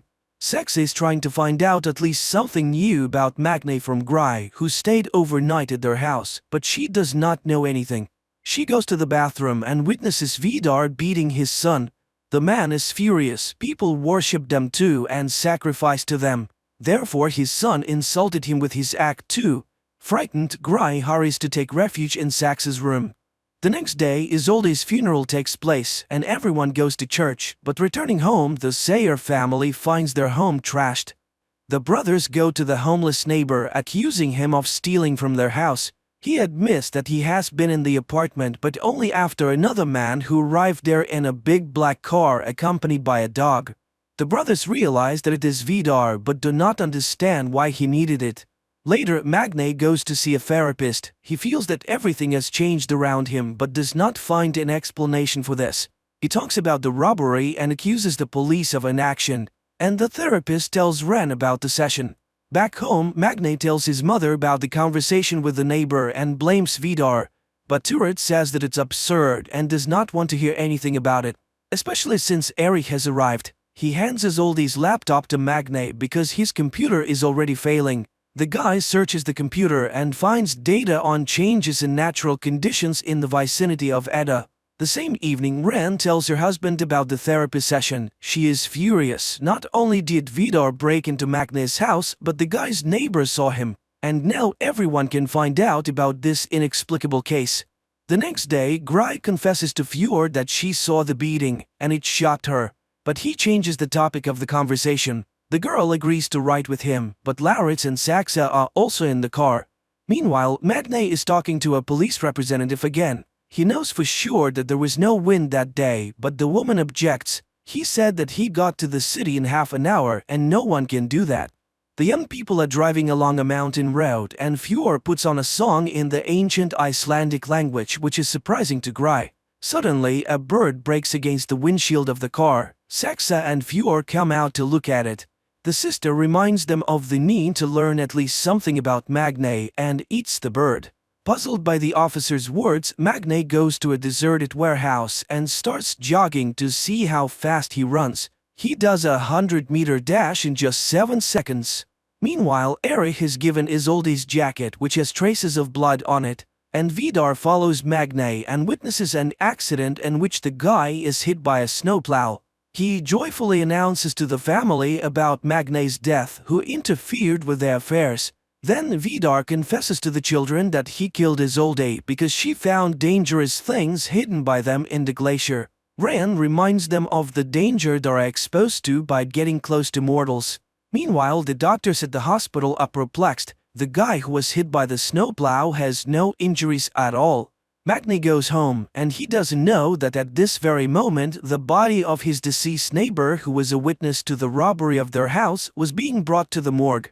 At home, Turid thanks the gods for saving her child's life, and Magne makes another note: he is now also invulnerable.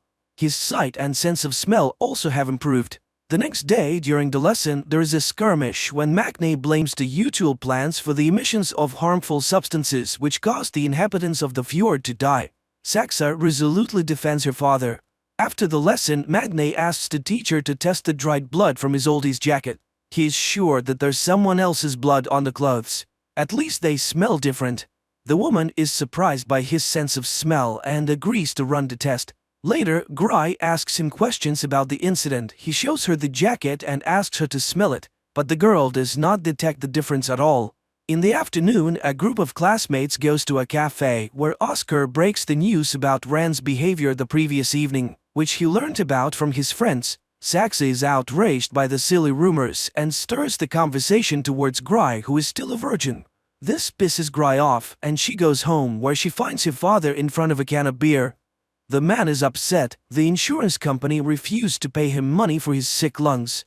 No one sees the connection between the disease and the emissions from the U2 factories. Meanwhile, Vidar is raging in his house. No mortal could have survived. Who is this guy? To which Ran promises to find out everything very soon, since in the evening the brothers will come to them for dinner. Magne and Lauritz go to the Utul house, unaware that they are the only guests of the evening. They are seated at a chic table and are treated to alcoholic drinks. The hosts do not skimp on the drinks. Vidar pours Magne mead, the drink of the ancient gods. Feeling intoxicated, Magne begins to behave inappropriately, and throwing an axe at the target hanging on the wall simply breaks it. And then he confides in Ren about his new strength. The woman is surprised and offers to fight with her hands. The guy promises to defeat her and holds out his hand. They begin to fight, and Magne realizes that he cannot defeat the fragile-looking woman. They fight without restraining themselves, and at some point he suddenly sees the true appearance of an ancient monster hiding behind the guise of the beauty. At this moment the table breaks down. Jumping up from behind the wreckage, Magne sees the woman in front of him again. He goes to the bathroom and after washing his face, looks up at the mirror and suddenly sees the face of an ancient warrior staring back at him. Coming up next, a recap of the following episodes.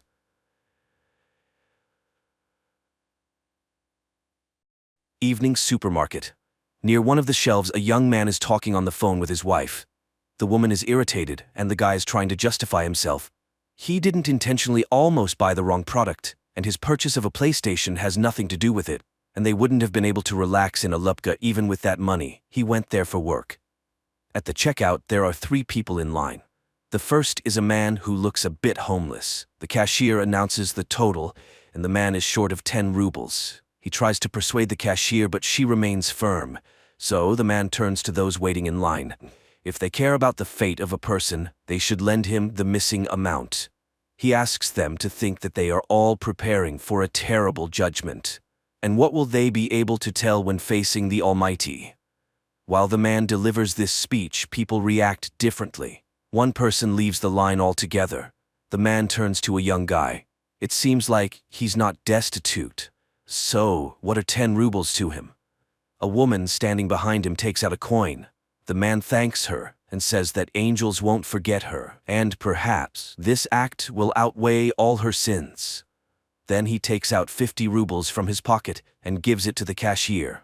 He returns the coin to woman, places a 10-ruble coin on the counter, and tells the young guy that he will need it. The man adds that he will have something to remember in hell. The homeless man leaves, and the young guy makes the payment. The cashier asks for change, 10 rubles, and he hands her the homeless man's coin. The young guy exits to an empty parking lot. He continues his phone conversation, again justifying himself for some business trip and a woman whom his wife is jealous of. He sees the man who was sitting on the curb earlier. He approaches and gives him the coin because he doesn't need someone else's.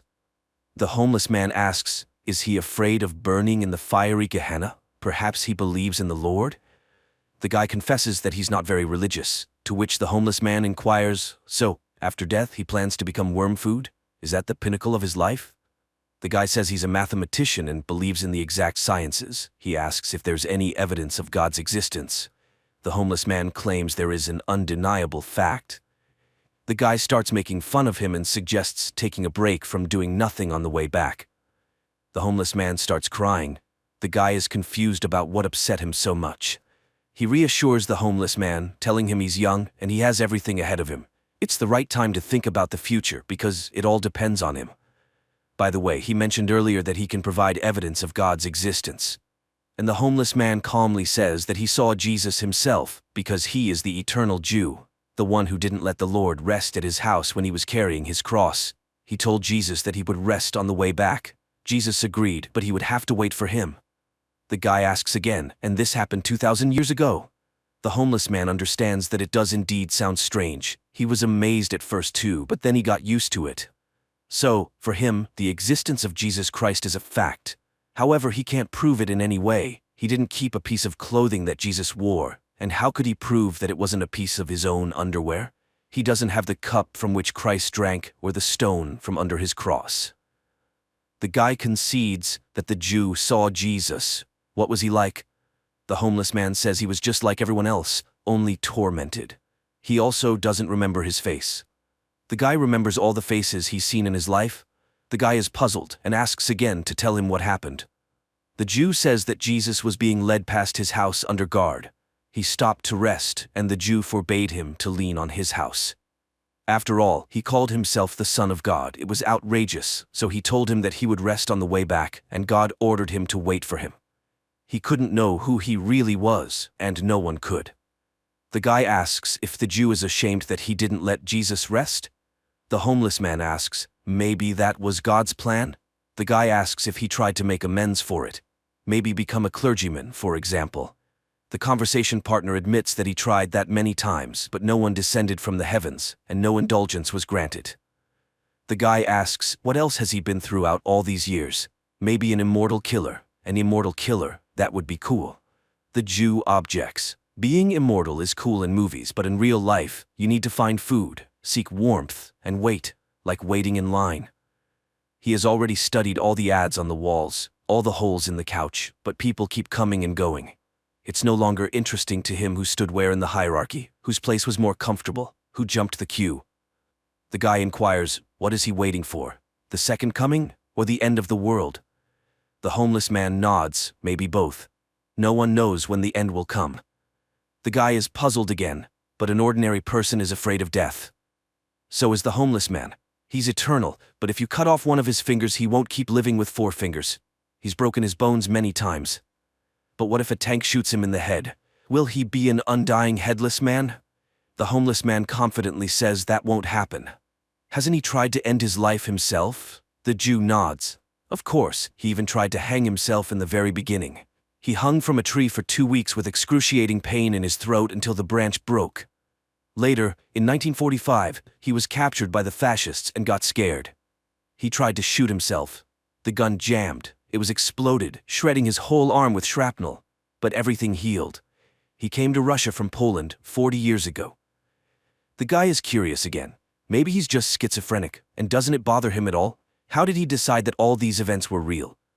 The homeless man shows his arm. He made notches. 920, 1464, 1812. Decades pass. And he sits and thinks, maybe he scratched them yesterday, put the dates, as if 200 years had passed. And he asks for help to figure it out, like stabbing him with a knife, for example. But the guy refuses. He doesn't want to explain to the police that he saw Jesus and shouldn't have died. The homeless man shrugs, saying, that's how it works. They walk across the parking lot. The guy asks him to tell something from history. For instance, what was happening in the 1st century? The homeless man responds, well, in general, it was the same. Shepherds herded sheep and fishermen fished. The guy insists, but in the world, the significant appearance of Jesus, church reforms, any mysteries and intrigues? The homeless man, in puzzlement, asks, where does he know all this from? He also learned it from books. Now, the guy remembers where he was in August 2000. Throughout the ages, he just lived. He was in different countries. It's just that the body requires a warm place and a piece of bread. As for how neighbors reacted to him being eternally alive and forever young, they didn't pay much attention to him, and he didn't stay in one place for long. Does he know ancient languages? He does, but now they are considered dead, and who can verify them? The men touch upon the topic of space. The homeless man has seen many strange things, but he hasn't encountered extraterrestrials. The most pressing question, can it really be that in all this diversity of worlds, there are no other forms of life? The guy comments that it's all too profound for a homeless, possibly heavy-drinking man. The homeless man leaves, and the guy locks his car and follows him. He asks, why did Jesus punish him? Shouldn't he be all-forgiving? The Jew says that it wasn't Jesus who punished him at all. He cursed himself with his own words, and the Lord simply fulfilled his own wish. The biggest curse is not that he's been waiting for 1,000 years, but that he, like a dull shepherd, remained the same. A person who creates, lives a spiritually enriched life. The guy doesn't believe it. It just can't be. After all, he's been living for so long. He knows much more than others. Surely he met great people like Michelangelo or Nietzsche. To this, the homeless man retorts, how can you understand what they'll say about this specific person after death, that he was a genius? The guy asks how people lived, what they thought and what they believed in 1,000 years ago. The homeless man responds, they believed the earth was flat, that God sat in the sky above the clouds and watched every step. But if he is simply looking through our own eyes, then he is just an observer, and he can't judge us for our actions, right? It means he is concerned about our actions only as much as they concern us. And if God is in everyone, then so is the devil. The guy teases him. Those are some profound words for a weird man. The homeless man smiles. In a certain sense, a person always has a choice. And fate exists. The fate of a person is determined by their choice. But at any moment they can stop choosing that fate and start choosing another. So why, even in the modern world, are people willing to kill those who don't share their faith? You just need to make an effort to keep your opinion about someone else's religion to yourself. A person finds something sacred for themselves, and it gives their life meaning, but then they start comparing their primary gender characteristics. They try to prove that their meaning is more significant and more important than another person's. Of course, it leads to conflict. His wife calls again. The guy apologizes and says he hasn't finished yet. He met an interesting person and got engrossed in conversation. She says she'll come over now. He goes back to the homeless man and sits down next to him. The guy asks, why is he homeless if he's so intelligent? And why doesn't he want to change anything? The homeless man says he's living like he's preparing for a big exam, postponing the transformation of his life for later. The conversation partner says he's living somewhat similarly, but he doesn't want to think about death. He's still very young after all. The Jew reassures him, you won't even notice how it passes. No matter what a person does, middle age arrives, and then old age. And deep down, every old man feels like a little boy. The guy says he doesn't want to think about old age and death. Probably that's why people invented religion, to make it seem like there's something after death. Then he smiles and says that he's been clearly fooled. His conversation partner hasn't lived for 2,000 years. He doesn't seem crazy, but maybe he has a special organism. Cells divide more frequently, the body constantly regenerates, unique genetics perhaps. Probably they can make medicine from his blood. It can't be that he hasn't done anything remarkable throughout his life. He was in Poland during World War II. Did he hide Jews? The Jew laughs. He is a Jew himself. It was a Polish family that hid him, and then they were discovered and taken as prisoners. That's when he tried to shoot himself. The guy laments, well, yes, times were tough. The homeless man disagrees. Times are always the same. The conversation partner is astonished, but how can that be? Everything has changed in the world. If you trace history from the Middle Ages to the present day, a lot has changed. The Jew says that everything changes if you pay attention to those changes every day, just like a river flows, rages, and is never the same. However, the way that river flowed 100 years ago is the same way it flows today, in the same channel. The guy becomes more animated and asks the homeless man what he thinks about the paradox of faith. Can God create a stone that he can't lift? The homeless man explains, it's a paradox of the mind. If he's a scientific atheist, he'd agree that all information about the surrounding world enters the mind through the senses. The idea of God is in his mind, so the problem is in his mind. God in your mind can't create a stone in your mind that he's about to lift in your own mind. The guy is puzzled, but if he can't lift it, then he's not all-powerful. The homeless man advises him not to overcomplicate things in his mind. The conversation partner sighs. He would like to get some answers. The homeless man says he would like to get some answers too. For example, he wants to know what our purpose is, or what happens after death, or what one needs to accomplish in life. Then he asks the guy what he personally would do if he lived for 1,000 years. Seeing the guy pondering, he concludes, he would simply live and nothing else. On the first day, he'd jump for joy. And then? The guy is puzzled. How can one realize oneself as an immortal person then? After all, if humans are God's creations, why did he create them? There must be some meaning to it, right? The homeless man agrees. There must be, but he doesn't know it. And he doesn't know a single person who has realized themselves. Even those who entered history feel like something is missing. Take Hitler, for example.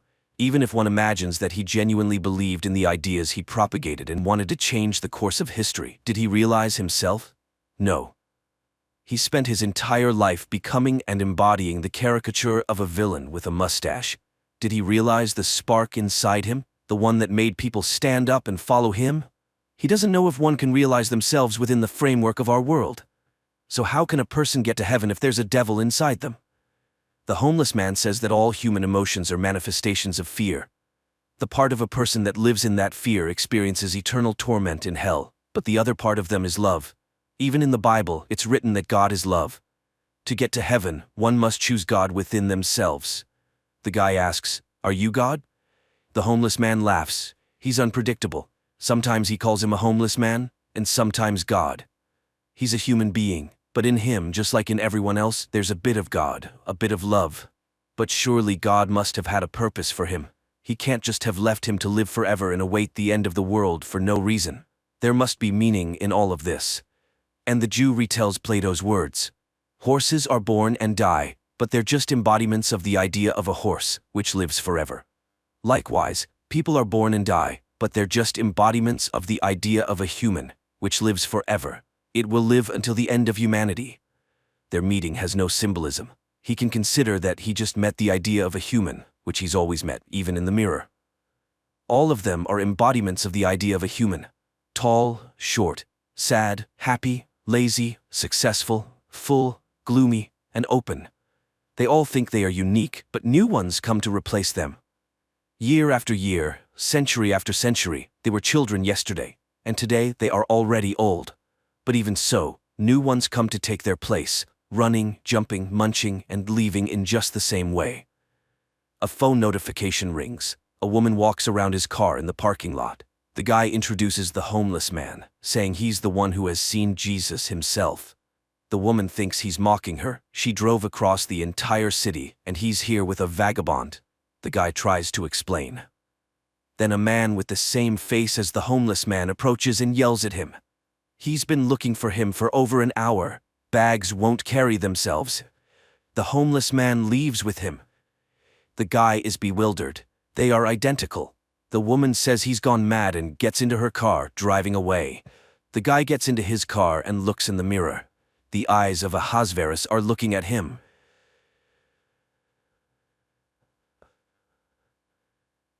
In the future, a time comes when women are offered a unique opportunity to conceive and give birth to a child using mobile artificial wombs in the form of eggs. Don't say a Bob. Say a baby. You are completely tuned to the odd. Near future scenario.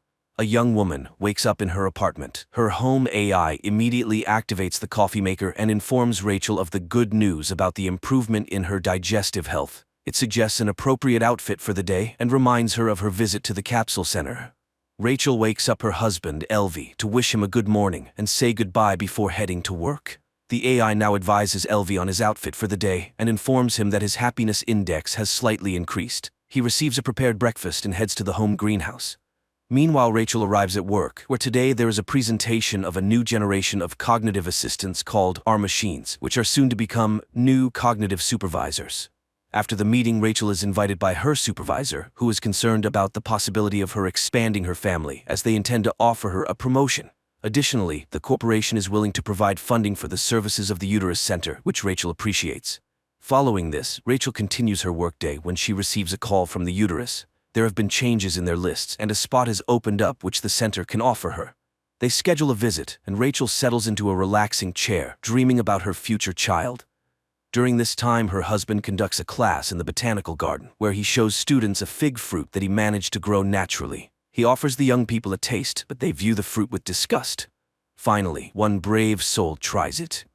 Meanwhile, Rachel shares the joyful news with her colleague and friend Alice and confesses that she hasn't told her husband about her visit to the center. Because of this, she has to consult her robot psychoanalyst, to whom she admits that her husband is very distant from her, as he is fixated on the natural world, which translates into his desire to have a child conceived, carried, and born naturally.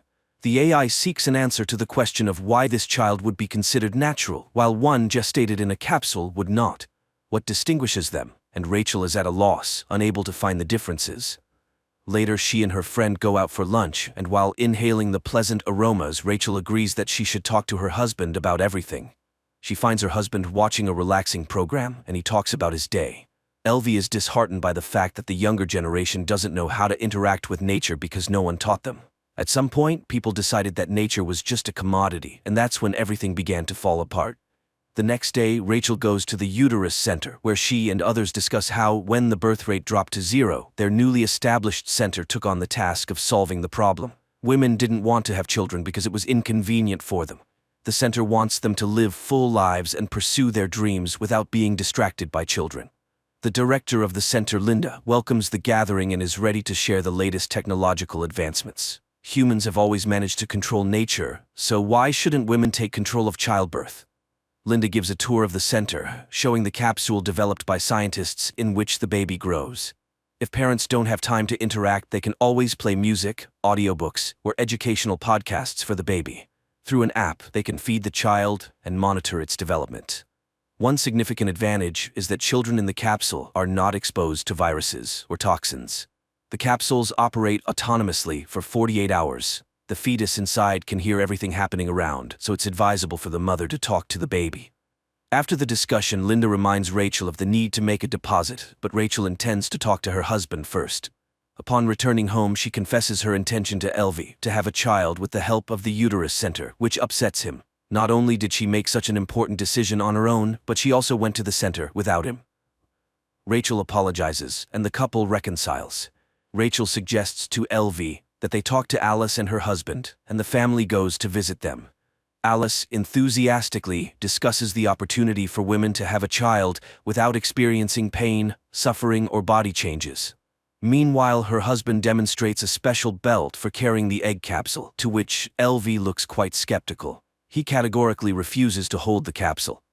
At home, he can't shake the feeling that the egg is made of plastic.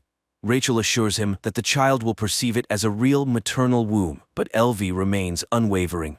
It's hard for him to accept that the child will be packaged in plastic. The wife suggests that he visit her robot psychotherapist. Although he initially takes offense at this advice, he eventually decides to go. However, after listening to the AI's advice, the man realizes that they completely misunderstand each other.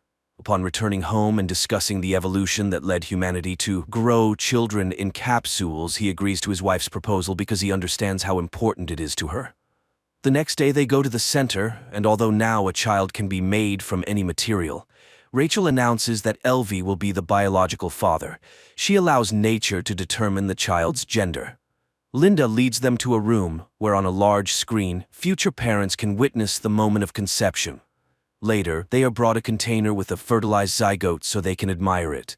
The couple later informs Rachel's parents about the upcoming event. Rachel's father suggests that LV sell his countryside house since they never go there, but the man vehemently opposes the idea.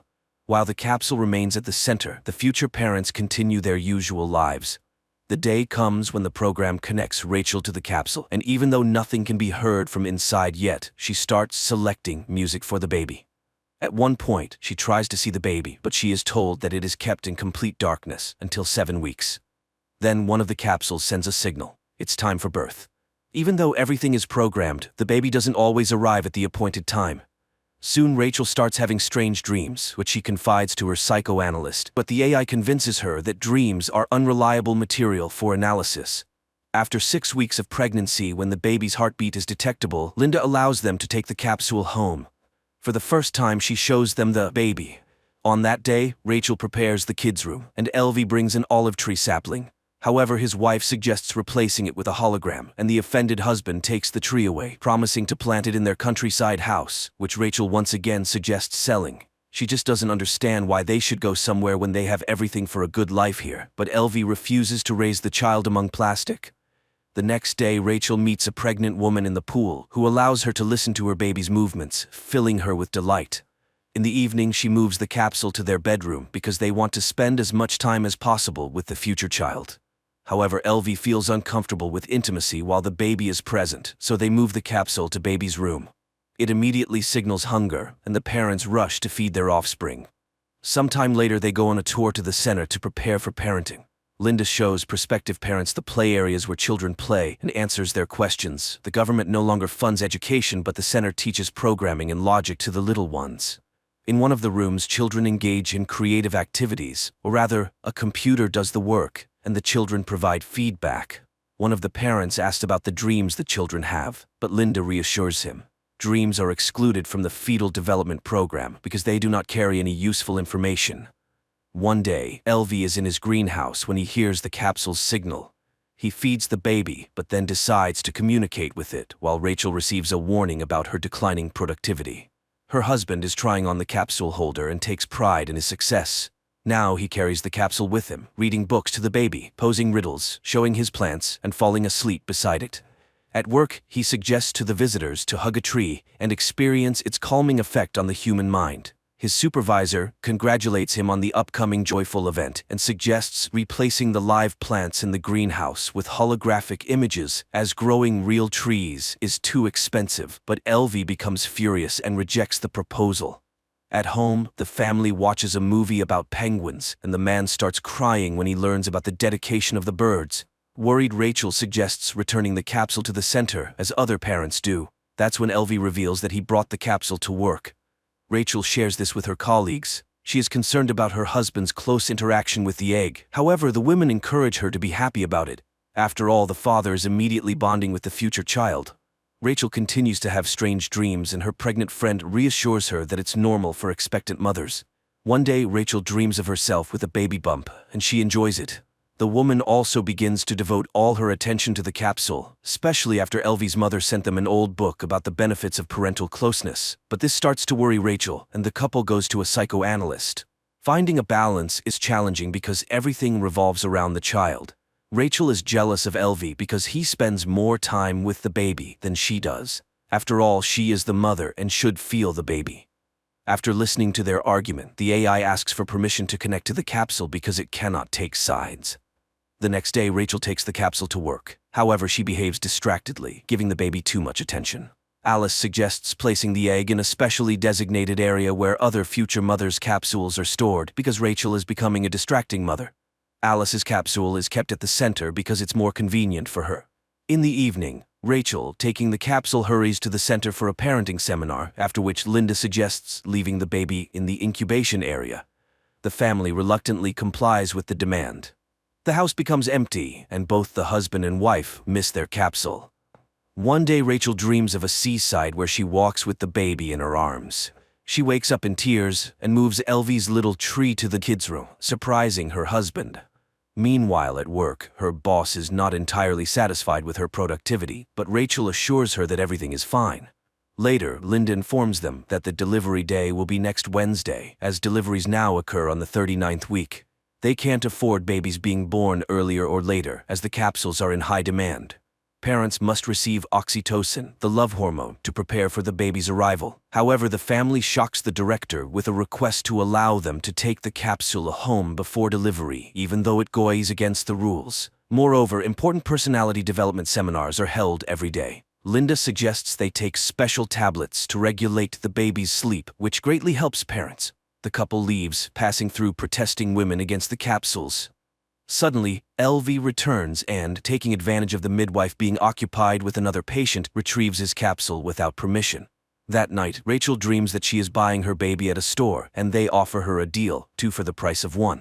Upon waking up, she wakes her husband and asks him to take her to their countryside home to give birth in nature. Elvie rushes to the center and informs Linda that they intend to give birth at home. However, the director is strongly against it. The capsule is very expensive and they cannot take risks, so they must return the egg as soon as possible. Nevertheless, the family leaves for their coastal home. Rachel enjoys the surrounding nature, starting to understand her husband. They walk in the forest together and plant an olive tree. They often sit by the sea with the capsule until one night it turns off. In a panic, Rachel suggests calling the center, but her husband reminds her that they still have 48 hours and they must trust the child. They are awakened by the onset of labor, requiring a code to be entered, but they can't figure it out. So Elvie grabs a hammer. He opens the capsule and retrieves a beautiful, healthy baby. The happy parents embrace him. Early in the morning, Rachel puts the capsule in a box, takes it to the post office, and sends it back to the center. She then returns home where her husband and son are sleeping on the bed. The creators of the film portrayed the absurdity of a possible social evolution quite delicately. Nothing terrible happened. People just became so lazy that they forgot about the joys of life. Why go out of town when you can visit a capsule garden where you lie down and inhale the scents of the forest? And why go through the process of pregnancy and subject your body to stress? After all, there's the capsule.